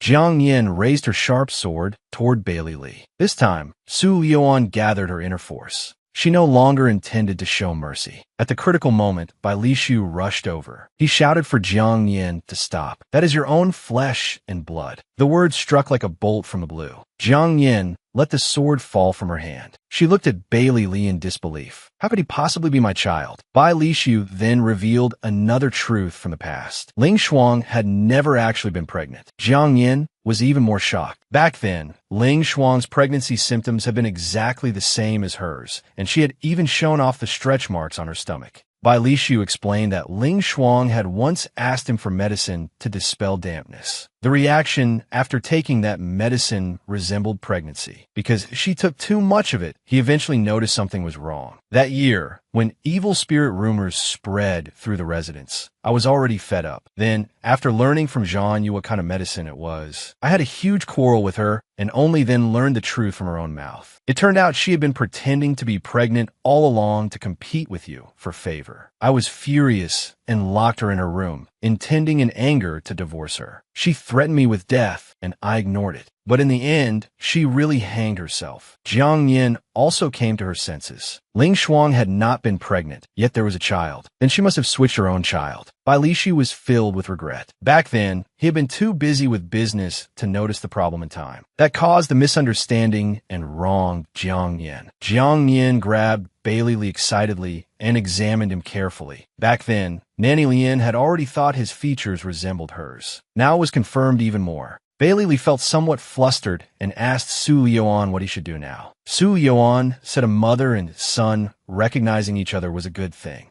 Hurry and call her mother. The knot in Bai Li's heart loosened, and while supporting her, he softly called out, "Mother." Tears streamed down Jiang Yin's face. My child has finally returned to my side. The moment she finished speaking, she fainted to the ground. Bai Lishu hurried forward and asked Zhang Yu to examine her. It turned out to be nothing serious, only a disturbance of liver qi. She would be fine after proper recuperation. Bai Lishu told Bailey Li to settle his mother in properly and cultivate their relationship, while Nanny Lian could be dealt with however he saw fit. Bailey Li stared at Nanny Lian for a long moment before ordering that she be taken back and locked up. With that matter temporarily concluded, Su Liuan returned to her room, where Bai Chuan had already made the bed and was simply waiting for her. Lying in the warm covers, Su Liuan told Bai Chuan everything that had happened that day. It was a tragedy born of misunderstanding. Bai Chuan looked at Su Liuan gently yet firmly. Wife, I will never be like Bai Lishu and fail the person I love. Early the next morning, Lianshur came again to see his master disguised as a maid. To make it realistic, he had even stuffed 2 buns into his chest and very generously asked Bai Chuan if he wanted a bite. Zhang Yu happened to pass by. To avoid being recognized and causing trouble, Lianshur immediately wanted to take his leave because Zhang Yu was none other than his master, the eccentric physician Du Xinigui. Before leaving, he even threw a flying kiss and invited them to play again next time. Zhang Yu was left dumbfounded. It was the first time he had ever seen such a bold little maid. Bai Chuan straightened his clothes and asked what he wanted with him. Zhang Yu suddenly shouted, "Even Liuan has to call me elder, yet you dare call me old man?" Bai Chuan did not even spare him a glance. He walked right past him. Being disregarded like that by a child, Zhang Yu reached out and grabbed Bai Chuan. But he immediately sensed something was wrong and discovered a strange smell coming from him. Bai Chuan did not want to expose himself yet, so he calmly explained that his sister studied medicines all day long, so it was normal for him to smell medicinal. Zhang Yu shook his head and asked who Bai Chuan really was, because he had discovered that Bai Chuan's body carried the foul smell caused by abnormal bone shrinkage, the side effect of taking bone-shrinking water, concealing your identity, deliberately shrinking your body, and lurking at Liuan's side. What is your purpose? Bai Chuan chuckled and instantly changed his demeanor. As expected of the eccentric physician Duxian Igue, you saw through at once. Liuan is my wife. How I stay by my wife's side is none of your business. Zhang Yu became even more baffled. How could she be your wife? Liuan once mentioned she had a husband before, but he was already dead. At once, a bleak expression crossed Bai Chuan's face. Am I really so insignificant in her heart that she had to make up the excuse of a dead husband? So he decided not to hide it any longer and directly told Zhang Yu that he was Shang Yinji and Su Liuan was his wife, the matriarch of the Shang family. Zhang Yu was greatly shocked. He had never imagined that this child before him was the formidable head of the Shang family, Shang Yinji. Thinking back on it now, that inexplicably appearing precious blood ginseng suddenly made sense. After his surprise passed, he said that the bone-shrinking medicine Shang Yinji was taking had been developed by him, and that he had a way to reduce its side effects. Knowing the eccentric nature of Duxian Igue, Zhang Yu, Bai Chuan had no intention of accepting favors for free, so he asked what condition Zhang Yu had. Zhang Yu answered with utmost seriousness. No matter what happens, he wanted Shang Yinji to spare the Su family a path to survive. Shang Yinji had never accepted threats. Besides, the Su family now had powerful backers, their influence was growing by the day, and they had even monopolized part of the Shang family's business. They were clearly blocking his path and courting death. How could he let them off so easily? Zhang Yu replied that if Shang Yinji kept drinking the bone-shrinking water, the side effects would only become stronger and stronger, and in the end he might remain forever in a child's form. Bai Chuan weighed it in his mind. He could endure the pain in his bones, but if he were to remain a child forever, he feared Su Liuan would dislike him then. After thinking it over, he promised Zhang Yu that he would spare 300 lives in the Su family. But in recent years, the Su family had expanded its power, and most of its people bullied the weak by relying on their strength. If they crossed into Shang territory, he would kill them one by one. Zhang Yu agreed at once and said to give him 10 days. He would make an auxiliary medicine for him. It would greatly reduce the side effects. But Bai Chuan gave him only 5 days. One extra day meant 50 more lives lost. Zhang Yu had never seen anyone who treated human lives as worthless grass, nor anyone so overbearing as Bai Chuan. But Bai Chuan simply smiled. Old man, don't misunderstand. I'm no living Buddha. I'm a living Yama. Zhang Yu stared at Bai Chuan in disbelief. Aren't you afraid? I'll tell Yuan about you. Bai Chuan looked at Zhang Yu coldly. If you want the same fate as the Su family, go ahead. A real living llama indeed. No wonder Liuan wanted to run away. Helpless, Zhang Yu turned and left to prepare the medicine, while Baichuan cheerfully went to find Su Liuan and visit the Lantern Festival. That night, Su Liuan held Baichuan's hand as they walked through the lively night market. She spotted the sugar figurines Shang Yinji had once bought for her. Smiling, Su Liuan bought one for Baichuan. Baichuan stared blankly at Su Liuan's bright, smiling face. A trace of bitterness welled up in his heart. After spending so many days with Su Liuan, her smile had become even more radiant than before. Could it be that staying in the Shang residence had truly made her so unhappy? Along the way, Su Liuan remained full of spirit. Then she noticed a stall covered with martial manuals, where a rough-looking man was extorting protection money. Yet the stall owner paid no attention to their yelling. He picked up an eru and began to play. At the same time, the men trying to attack him suddenly felt their hands and feet go out of control. The hands meant to strike the stall owner ended up striking their own people instead. They immediately realized they had offended an expert and repeatedly begged for mercy. The stall owner did not wish to pursue the matter. He only told them to tidy up the books and leave. But once the man recovered his freedom, he viciously turned back and pulled out a dagger to stab the stall owner. In the crowd, Su Liuan was holding her little zither. She used the same hidden art to teach those incorrigible men a lesson. The man once again lost control of his body, and the dagger turned on its own to stab straight into himself. Only now did Baichuan realize that his wife actually knew this long-lost secret art of hidden sound attacks. The stall owner finally found the fated person he had been waiting for and told Su Liuan to stop. So she withdrew her skill and spared the incorrigible man. Then she asked Baichuan to help the stall owner pick up the books scattered on the ground. And to her surprise, she found an unexpected treasure, Brahma's Sound, 1 point, a long-lost manual from the martial world. The pint-sized husband and his wife went strolling through the night market, helped with a drawn blade, and discovered an unexpected treasure. It was the long-lost martial manual Brahma Sound, 1 point. Su Liuan said she was willing to pay a high price for the book, but the stall owner said the item was beyond price. Still, since Su Liuan had just used sound-based hidden arts and was one of his own kind, he was willing to give it to her. There was only one condition. This secret manual would be passed only to a disciple of his sect. He asked whether Su Liuan was willing to become his disciple. Baichuan was afraid that if Su Liuan acknowledged this old man as her master and followed him around studying every day, she would have no time left to keep him company. So he deliberately snapped, "What ability does an old man like you have? To make my sister become your disciple?" The stall owner saw through Baichuan's little trick at a glance. Stroking his beard, he smiled and told them that his martial world title was the Heavenly Evil Old Freak. Baichuan's expression turned grave. So this old fellow hadn't died after all. Rumor had it he had a strange temper, was unpredictable, neither wholly righteous nor wholly evil, and more than a decade ago had dominated the martial world with the sound art he created himself. He was indeed an important figure. The Heavenly Evil Old Freak handed Brahma Sound, 1 point, to Su Liuan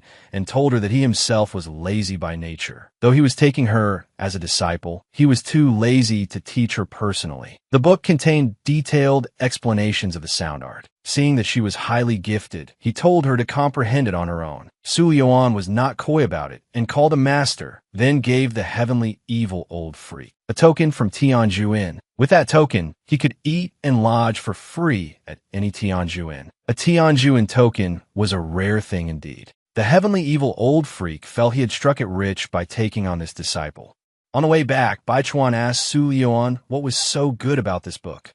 Su Liuan excitedly told Baichuan that Brahma's Sound, 1 point, recorded methods, such as using sound to control poison. That meant there was now a way to deal with the poison in question. Watching Su Liuan grow stronger day by day, Baichuan thought to himself that he had to become even stronger than her. Perhaps he could also use this chance to learn a bit of sound art. After they returned to the Bai residence, Su Liuan told the others that she would go into seclusion for a few days to study it. Once she succeeded, the sound of her zither would be able to cure Bai Li Xiu. Baichuan kept watch at the door every day, observing constantly to prevent Su Liuan from losing control during cultivation. A few days later, Zhang Yu came and handed the medicine he had developed to Baichuan. He had used half a blood ginseng in making it. So he wanted Bai Chuan to compensate him with another whole stalk. Bai Chuan curled his lip in disdain. Old geezer, I don't do losing deals. Just then, Su Yuan came out of the room, carrying her zither in excitement, saying she had already mastered Brahma sound, 1 point, and told Zhan Yu and Bai Chuan to listen to her play a tune. Her sound art concealed inner force. As the two listened to the music, they instantly felt their limbs and meridians relax and open. Bai Chuan even felt much of the pain from the bone-shrinking technique ease. Bai Chuan praised her. Wife, that sounds wonderful. I feel completely refreshed now. Zhan Yu also praised Su Yuan as the Bai family's lucky star.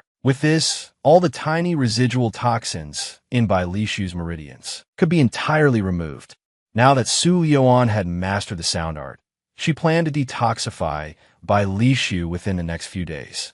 But for the moment, there was still another matter. She suspected there was another hand behind Jiang Yin. The poisons Jiang Yin had given Nanny Lian all came from the western regions, and they were top-grade poisons at that. How could a fallen woman like her possess such rare toxins? Zhan Yu also felt Su Yuan's concern made sense, and said they should have Bailey Li sound Jiang Yin out right away. But when Bailey Li asked Jiang Yin where the exotic poisons from the western regions had come from, Jiang Yin said that she had been living by selling her jewelry and bought them from western region merchants. Bailey Li then asked Jiang Yin in return. 7-day soul-severing powder and fallen cypress river are both top-grade poisons worth a fortune. Could Mother's savings really have bought such things? I suspect Mother was being manipulated. Tell me, who exactly is the mastermind behind this? But Jiang Yin suddenly flew into a rage and blamed her son for not trusting his mother. She said she was tired and wanted a rest. There were some things she could not say. She only told Bailey Li to strengthen the residence's defenses in the coming days and beware of assassins. Bailey Li understood at once. He did not want to force his mother either and told her not to worry anymore and to rest well. Meanwhile, on the other side, an unidentified black-clothed person had already quietly found Nanny Lian and ordered her to immediately draw a map of the Bai residence and its secret passageways. Jiang Yin's matter was over, and Nanny Lian no longer wanted to obey these people. She firmly refused. Seeing that Nanny Lian would not obey, the black-clothed person threatened her with her son and forced her to submit. For her young lady's sake, Nanny Lian had already owed her own son too much. She could only wrong Bailey Li and protect her son. In the end, she picked up the brush and drew the route. That night, Su Yuan held her zither and prepared to detoxify Bai Lishu. First, Bai Lishu's poison could not be delayed any longer. Second, she needed to hurry back to Tianzhu Inn to handle the matter of the prince's consort selection. Using sound art to detoxify, someone required complete concentration and absolutely could not be interrupted during the performance, or all prior effort would be wasted. So Jujio, Bai Chuan, and the others guarded outside the door.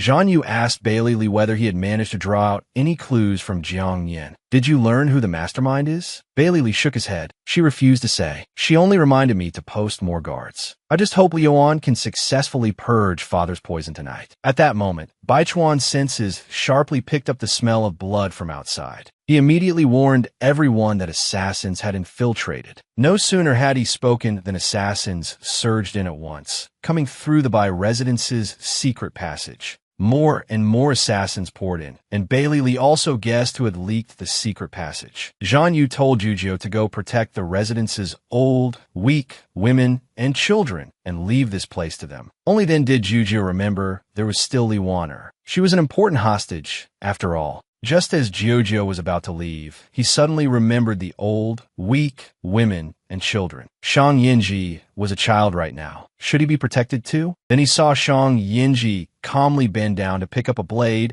and face the assassins head-on with domineering arrogance. Come meet all together. Jujio instantly felt there must be something wrong with him. Why would he try to protect a living Yama? Shang Yinji truly lived up to the name. Even though the bone-shrinking water had reduced his body and made him less agile than before, and even though his power had been cut in half, those assassins still had no strength to fight back. While he was cursing that useless medicine developed by that old geezer Zhan Yu, he saw the non-martial Zhan Yu stepping 1 foot into death's door. Bai Chuan threw the sword in his hand and saved Zhan Yu's life. Useless old thing. If you don't know martial arts, then don't stand here making trouble. Having narrowly survived, Zhang Yu frantically scattered poison everywhere. I may not know martial arts, but I know how to poison. Liuan is still inside detoxifying him. We absolutely cannot let anyone disturb her. One more person means one more helper. There were too many assassins now, and reinforcements were arriving too slowly. They needed a weapon capable of causing large-scale damage. Baichuan decided to give that a try and suddenly ran off, which nearly made Zhang Yu's eyes pop out. How can you run away? Aren't you the famous Shang Yinzi? How could you fear this few assassins? The others were nearly unable to hold the line when suddenly they heard the sound of a zither. Bailey Li thought it was Su Liuan, but Zhang Yu suddenly shouted for him to cover his ears. Anyone playing that horribly definitely isn't Liuan. I've got a bad feeling about this. No one knew where Baichuan had gotten a zither from, but he sat on the roof and began to play. Only then did he realize how formidable his wife truly was. Sound art was hard to control, yet she could play something beautiful and full of killing intent. The assassins also dropped their swords and hurriedly covered their ears. The harsh, piercing music struck straight into their lungs and entrails, making their heads feel as if they were splitting apart. At that moment, the lead black-clothed assassin discovered where the sound was coming from. With one wave of his hand, he ordered everyone to attack Baichuan first. But Baichuan was also a once-in-a-generation genius. He had actually managed to comprehend the sound art. The black-clothed men were immediately controlled, though his playing was clumsy and could not kill invisibly like Su Liuan's sound art. It was extremely advantageous for the current situation. They held out steadily until the residence guards arrived, and the black-clothed men were soon wiped out. Only one survivor was left behind for questioning. Baichuan then came to the door and listened to the melodious zither from inside. He was pleased that he had not disturbed her. Then he turned and told Zhang Yu and Bailey Li that they were not allowed to tell Su Liuan anything about what had happened tonight. Unafraid of death, Zhang Yu teased him. You don't want to tell her because it'll be more convenient for you to secretly steal her skills, right? Dead old man, if you dare say one more word, the number of heads I promised to spare before may have to decrease. With a single sentence, Baichuan made Zhang Yu back down. The assassins had attacked the Bai residence by night and were eventually annihilated, leaving only one live captive for interrogation. Unexpectedly, the black-clothed man had taken poison in advance and had come prepared to die. Zhang Yu could not understand what kind of hatred could make someone so determined to kill. Bailey Li, sword in hand, said that in recent years the only family with grievances against the Bai residents was the Su family. The Su family's power was rising rapidly now. Training such dead men would be nothing for them. Zhang Yu immediately told Bailey Li to investigate. Since they had entered through the secret passages, there had to be a traitor inside. Bailey Li had already guessed as much. The maids and guards in the residence were rotated every year, and the passages were intricate. Only someone who had lived there for years could know them well. The greatest suspect should be Nanny Lien. No sooner had he said that than a guard came to report that Nanny Lien was missing. It seemed Nanny Lien had not only been Jiang Yin's inside woman, but also the enemy's spy. Just then, Su Liuan opened the door. Seeing corpses strewn all over the ground, she knew many things had happened while she had been inside. The moment Baichuan saw Su Liuan, he happily went over to support her and lead her back to rest. Meanwhile, at the Su family, Anwei was reporting the mission's failure to Master Su. The black-clothed man beside Master Su mocked him, saying he'd spent a fortune training assassins only for them to be useless trash.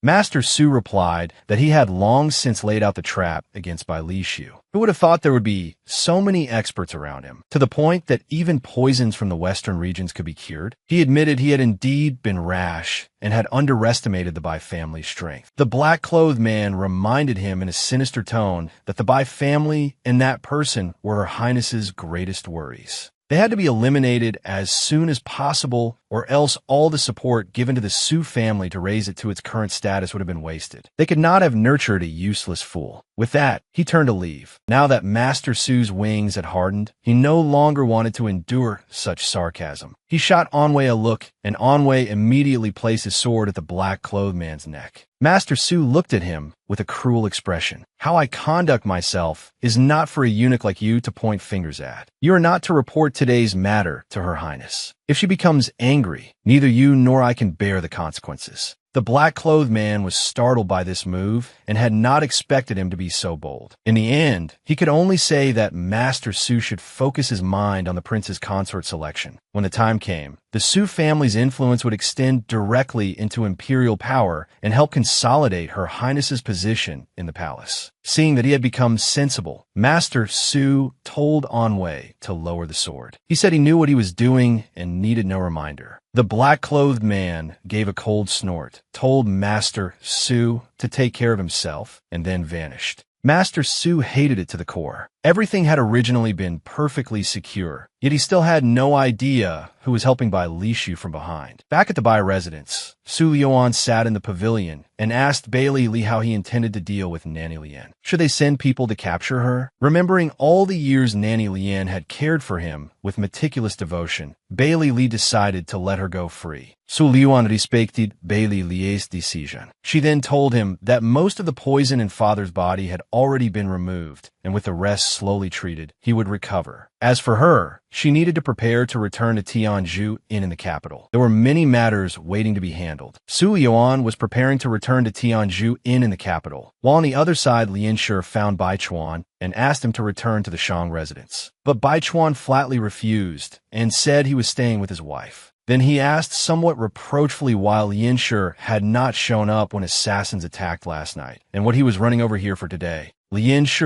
quickly reported that he had returned to the Shang residence to handle affairs. Things had not been peaceful lately, and the old steward had suddenly been poisoned and fallen unconscious as well. Bai Chuan said he could not leave at present and told him to take the eccentric physician Zhang Yu back to the Shang residence. Lian Shi looked troubled. He knew his master had a strange temper and would not obey other people's commands. But Bai Chuan said with certainty that Zhang Yu would definitely go. Then Bai Chuan went to find Zhang Yu and told him to go with Lian Shi to the Shang residence to treat the steward. Zhang Yu said that his old friend was already fine and that he intended to wander the world now, with no time to concern himself with the Shang family's affairs. Bai Chuan suddenly said that there were still a few boxes of blood ginseng in his storehouse, gathering dust anyway. Since they were useless, perhaps he should just throw them away. The moment Zhang Yu heard that, he immediately and cheerfully agreed. Then Su Yuan took Bai Chuan and bid farewell to Bai Lishu.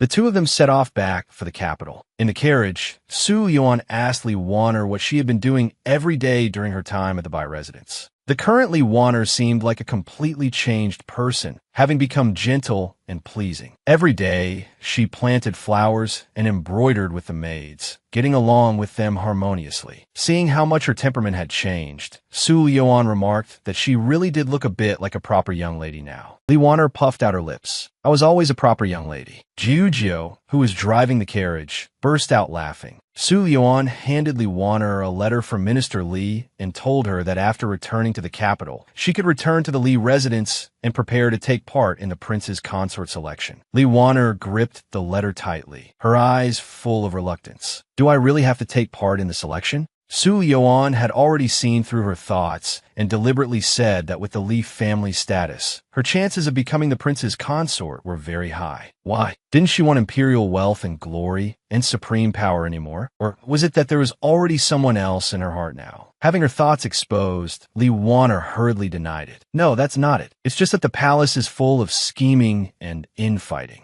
It doesn't suit me. But what she truly thought was that if she were really chosen as the prince's consort, then she would never see Jiu again. The minister's daughter had once been desperate to marry into the imperial family. But now that the chance was real, she no longer wanted it. Thinking back to her days in the Bai residence, Jiu had always been by her side. Whenever she was unhappy, Jiu would even weave flower garlands by hand to cheer her up. And when assassins had attacked, and she had felt utterly hopeless, it had also been Jiu who stood in front of her. She still remembered his words. If anyone wants to kill her, they'll have to step over my corpse first. After dealing with those assassins, he had gently comforted her. All those moments seemed to have quietly taken root and sprouted in her heart. Were they really about to part now? Halfway through the journey, they stopped at an inn. Yet Giorgio had none of his usual laughter and playfulness. He kept drinking to drown his sorrows. Seeing this, Baichuan wanted to go up and stop him, worried that if Giorgio drank himself senseless, there would be no one to drive the carriage tomorrow. But Su Yuan only smiled meaningfully and told Baichuan not to go. Giorgio's hangover cure had already arrived. The moment he saw Li Waner, Baichuan understood. So these two lonely young people really had a story brewing between them. Could it be that from the very beginning, Li Yuan had intended for Giorgio to keep Li Waner in check, and thereby gain control over the Li family? Just then, Li Waner carried over a bowl of sobering medicine and held it out to Giorgio, telling him to drink it quickly. They still had to continue the journey tomorrow. Giorgio mistakenly thought Li Waner was eager to hurry back for the selection and stubbornly turned his head away, refusing to drink. Li Waner said helplessly, "I don't want to take part in the selection either, but I have no choice. My father has arranged everything for me. Once I successfully become a prince's consort, I'll be able to pave the way for my father's plans. You dislike me so much, so why do you care so much about me? Anyway, we'll never see each other again." After saying that, he turned and started to leave. But unexpectedly, Giorgio rushed up and hugged him from behind. "Don't go. I don't dislike you. It's just that when I think about you becoming a prince's consort and never seeing you again, my heart hurts so much. I like you." Knowing Giorgio's true feelings, Li Waner was overjoyed.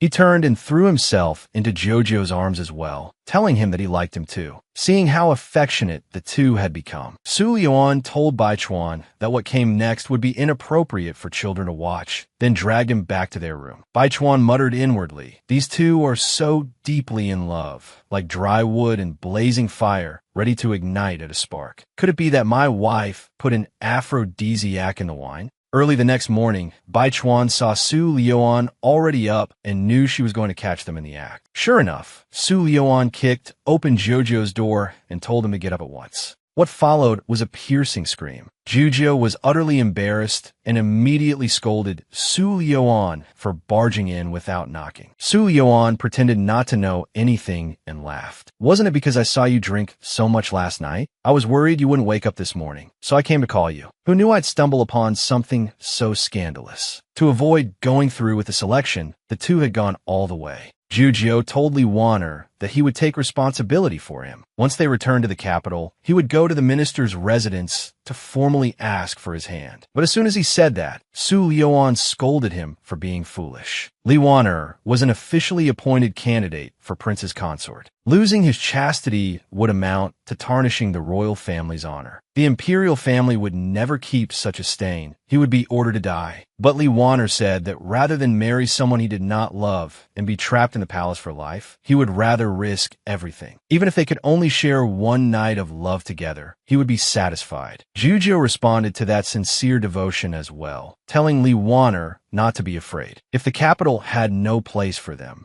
then they would go far away together. The world was vast. There would always be somewhere for them. Seeing that the two were so enamored that they cared nothing for the consequences, Su Yuan was speechless. "Are you two planning to fight the imperial family and become a pair of fugitive lovers?" Giorgio grew anxious too. "Then what do you think I should do? Did you just come here to mock me?" Su Yuan curled her lips into a smile. "I do have a way to let you two be together openly and properly. Since I've taken you in as my little brother, of course, I have to protect you." After returning to Tianjuin, Su Yuan had Li Waner continue staying there. But Li Waner was worried that this might bring trouble and implicate the inn. Having followed Su Yuan for so long, Giorgio knew she was someone who never acted without confidence. He told Li Waner not to worry. What they did not expect, however, was that Su Yanran came to the inn every single day to make trouble, insisting on taking Li Waner back. After refusing to see her so many times, Li Waner still intended to go meet her. Although Su Yuan had instructed them not to let him see Su Yanran, Giorgio doted on his beloved, so he accompanied Li Waner downstairs. Su Yanran put on a very concerned look and played the emotional card, urging Li Waner to hurry home. "The minister misses you very much." Giorgio suddenly came over and, pretending everything was as before, said that Li Waner still could not leave. Seeing this, Su Yanran shouted that Tianjuin had kidnapped and imprisoned the daughter of a court official. At that cry, everyone around them began whispering and gossiping, slandering and suspecting Tianjuin. Jujiu said the inn had its rules, and anyone who broke them would be punished. Miss Li had accepted the punishment willingly, and it had also been approved by the minister. But Su Yanran wanted to make the matter as big as possible. She deliberately slandered Jujiu, saying that he had lusted after Li Wanner's beauty and forced him to stay behind to satisfy his own vile desires. Tianjuin was illegally confining a noble young lady. As the surrounding discussion grew louder and louder, increasingly damaging to the inn's reputation, Li Wanner finally stepped forward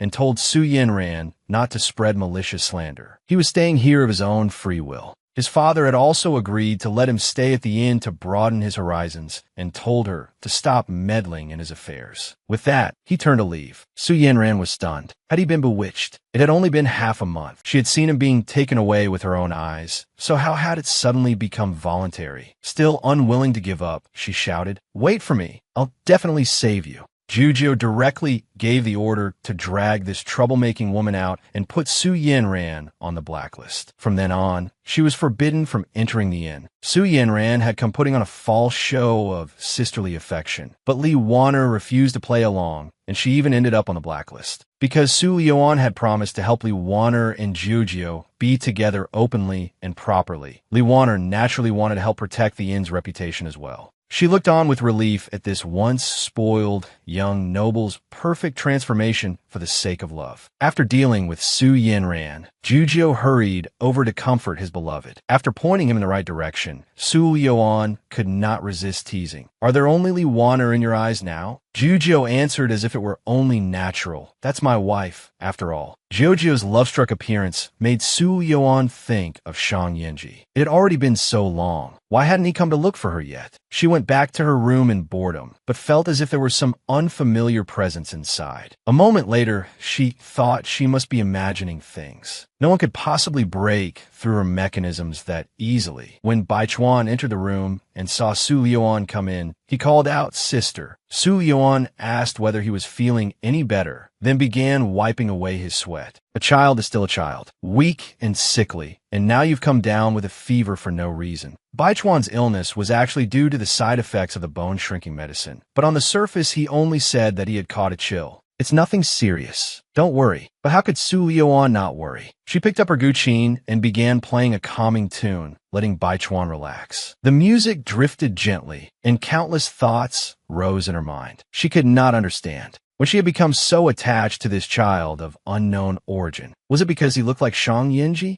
Once she saw Bai Chuan fall asleep, Su Liuan left the room and returned to the study to work on her medicine. But the moment she was gone, Bai Chuan immediately sat up and called his cousin out from under the bed. He complained speechlessly, "You really don't want sister-in-law to know your true identity that badly?" Bai Chuan told him it still was not time. "Now things have reached the point where I really do have to show myself." Jixing reminded him not to forget his status as the head of the Shang family. Once everything was settled, he could come back again. Bai Chuan let out a deep sigh, hoping inwardly that Su Liuan could understand why he had left without saying goodbye. The next time, he would return under the identity of Shang Yinji. Meanwhile, Su Liuan felt restless and unsettled. She always felt as though she had overlooked something and immediately decided to go back and check the room. But when she pushed open the door, Bai Chuan was already gone. Su Liuan became like someone who had lost her soul, smashing things in her room all day. She turned away guest after guest, suspended business, and sent people everywhere to search for Bai Chuan, but found nothing. Su Yuan fell into deep despair. Jujiu came to comfort her. "What angers you more, that someone took Bai Chuan away right under your nose, or the fact that Bai Chuan has already left? No one could easily break your mechanisms, except Bai Chuan. I've searched the entire capital and found no trace of him. The only possibility is that he hid himself," Su Liuan asked bitterly. "Then why would he leave without saying goodbye? Was I not good to him?" Jujiu sighed. "It's not your fault. You know very well that Bai Chuan's background is mysterious. Maybe he went off to deal with some other matter. Once he's done, he'll come back." Jujiu, who knew Bai Chuan's identity, also understood that if the Shang residents had not run into some serious trouble, he would never have gone back. Su Liuan understood all of this in reason, but she still could not help feeling heartbroken. Without realizing it, she had become unable to leave him behind. Jojo still remembered what Su Liuan had once told him. A clever person would never easily expose their weakness. But now everyone knew that Bai Chuan was her weakness. Just then, someone came to report that third Prince Ling Feng had arrived. Su Yuan had no desire at all to see anyone, so she told them to inform him to leave. But unexpectedly, the third prince walked in directly. "Why won't Liuan see me? Did I do something wrong?" Su Yuan forced a smile and said that she was fine, just a little tired. But Ling Feng replied, "Don't lie to me. Look at how absent-minded and dispirited you are. Something must have happened." Then he looked around. "Where's that child who's usually inseparable from you?" He really had a talent for bringing up exactly the wrong thing. Juzhou told Ling Feng that the child had gone missing, and they were searching the whole capital for him, so he should come another day. The third prince had truly asked the worst possible question. Juzhou told him that Bai Chuan had disappeared. Liuan was in a bad mood, and he should return another day. By then, Su Liuan had composed herself somewhat and told Ling Feng to go ahead to the private room. She would freshen up and come shortly. Then, after sitting down, she asked Ling Feng to use his influence to help investigate someone. Ling Feng had already learned about Bai Chuan from Juzhou and said that even if she had not asked, he would help search for him. But Su Yuan told him it was not Bai Chuan she wanted investigated, but Shang Yinji. She wanted to know his movements over the past few years and where he had been appearing recently. She suspected that Bai Chuan's disappearance had something to do with Shang Yinji. Although Ling Feng was very unwilling to hand information about his love rival to Su Yuan, he still agreed. He also said that Shang Yinji's whereabouts were elusive and there was no guarantee he could track him down. Su Yuan told him to simply do his best. Then she told him about Li Waner and Jiujiu. After hearing it, Ling Feng slapped the table and stood up. Li Waner is a candidate for Prince's consort. If it's discovered that she is no longer untouched, the Li family will be held accountable. So Liuan Nadif Gamli. That's exactly why I want to ask for your help. Since Li Waner already has someone she loves, she certainly won't go through with the selection, and the Li family won't become the power base of any prince either. Ling Feng froze, then asked Su Yuan whether she had planned from the beginning to bring the two of them together. Su Yuan let out a deep sigh. How can love in this world be forced just by trying to matchmake? They were already destined for each other. I only wanted to help fulfill that. Ling Feng suddenly stepped closer to Su Yuan in agitation and asked, "You know how I feel about you. Since you can fulfill their love, can you fulfill mine as well, Su?" Liuan. Seeing this, Su Yuan only said calmly that she was a married woman. Besides, their statuses were too far apart. He ought to think about his future. The selection of consorts was approaching, and there was still much to do. With that, she said she was tired and got up to leave. Meanwhile, at the Shang residence, Shang Yinji used his secret art to remove the poison from the old steward's body. The steward praised Shang Yinji as a rare genius of the age. After only a few months away, he had already learned the secret Jianghu art of Yingong. Then he reminded Shang Yinji that, as the head of the Shang family, he could not delay great matters over romantic entanglements.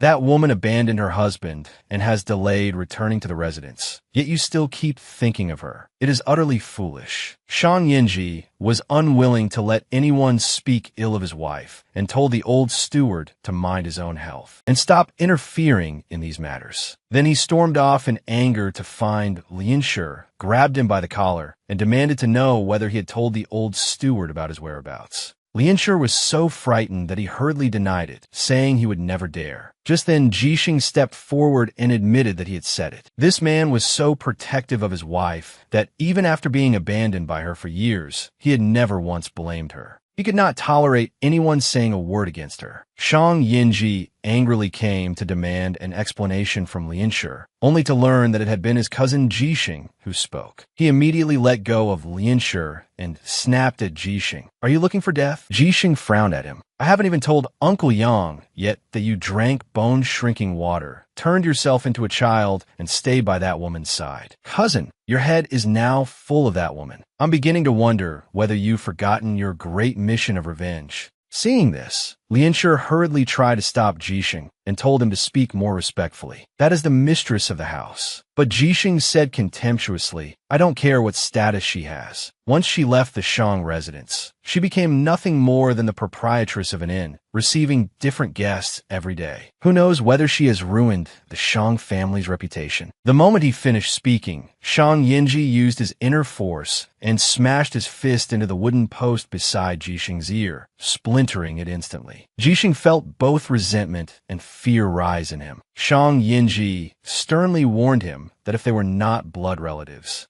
he would already be a dead man. If he dared slander his wife again, he would show no mercy. After Shang Yinji left, Jisheng could hardly believe it. His cousin had actually wanted to kill him over that woman. Lianshi reminded him that the mistress was his master's reverse scale, his untouchable weakness, and told him to stop dancing on the edge of death. Besides, after suffering 20-odd years from the torment of fetal poison, his master had finally found someone who could stay close by his side. How could he possibly let her go? Yet Jisheng could not help frowning. Unfortunately, that woman's heart was not with his cousin. She was fickle and flirtatious, toying with men outside. Lianshi suddenly shouted and warned Jisheng that if he casually slandered the mistress again, he too would not be polite with him. Jisheng looked utterly baffled, thinking it's over. Everyone in the Shang residence has been bewitched by that woman. They're all speaking up for her. Meanwhile, inside the palace, Ling Feng's imperial mother was in a furious rage because Ling Feng had actually told her that the only person he liked was Su Liuan and that he had no intention of selecting a proper consort. Consort Jean took a hard line and flatly refused. She said Su Liuan was merely a widow and the two were not of matching family status. A marriage alliance concerned a prince's future prospects. The palace was full of intrigue and hidden blades. The stronger one's power, the safer one was. If he did not expand his power base and protect himself, then he would only become meat on someone else's chopping block. She would absolutely never agree to this matter. Ling Feng's attitude was equally resolute. He knew well the helplessness of living within the palace. But he did not want a glorious future. He only wished to win one person's heart and spend a lifetime together. Today he had come to speak to his mother about the one he loved, but all she cared about was status. He had no heart to say anything more and directly took his leave. Watching her sons departing back, Consort Jean only grew angrier and turned her hatred towards Su Liuan. Secretly, she resolved to get rid of Su Liuan and never allow this woman to ruin her son's future. The mysterious Prince Mo obtained an imperial decree and invited Su Liuan into the palace to assist him in overseeing the selection of prince's consorts. And in order to help Jojo and Liwaner, Su Liuan planned to have Liwaner bitten by a ballworm when entering the palace. It would cause symptoms similar to plague, so Liwaner would fail the inspection before entering the palace and would be unable to enter at all. Then came the day for the selected young ladies to enter the palace. Jujo escorted Liwaner into the palace, but unexpectedly got into a conflict with someone else, and the ballworm was lost. Unfortunately, it was eaten by a rat in the palace. Then, as if seeking death, that rat jumped into the large cauldron of food being prepared for the prospective consorts. The eunuch of the imperial kitchen, quite generously, distributed that whole pot of food among the young ladies. This time, the fake plague became real. Su Liuan and Prince Mo immediately adopted quarantine measures, concealed the matter from public report, and did their utmost to treat the infected. Because Su Yanran was the predetermined future consort of the second prince, she had privately met with the empress and the second prince before the final selection, causing the second prince to be infected as well. This alarmed the emperor, and the whole matter finally came to light. The empress determined that Su Yanran was the source and ordered her dragged out and executed. Su Yanran insisted over and over that she did not have the plague and that someone had framed her. At that moment, however, Su Liuan stepped in front of Su Yanran and said that this woman should be kept alive. With hands cupped, she respectfully declared, "This person may yield the medicine needed to cure the prince. I am 80% sure." Hearing that his son's life could be saved, the emperor agreed. If the treatment succeeded, Su Yanran's death sentence would be waived. But if it failed, that would be the crime of deceiving the sovereign, and Su Liuan would be executed together with Su Yanran. Su Liuan looked completely calm, but Prince Mo was unwilling to let there be any chance.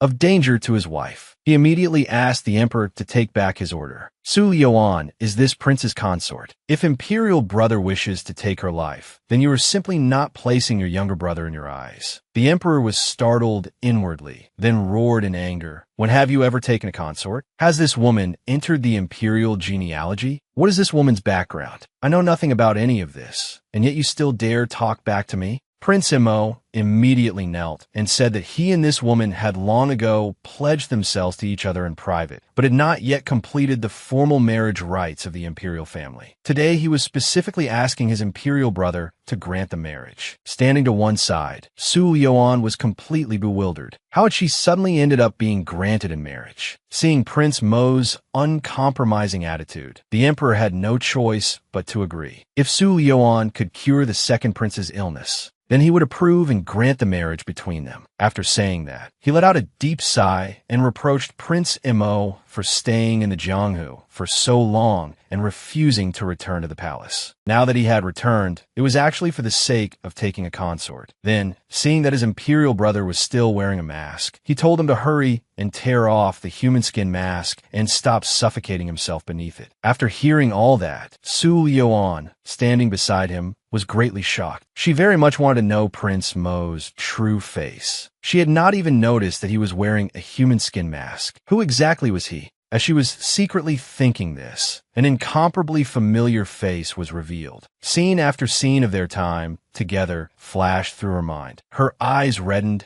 and only then did she realize, Shang Yinji, so you've been by my side all along.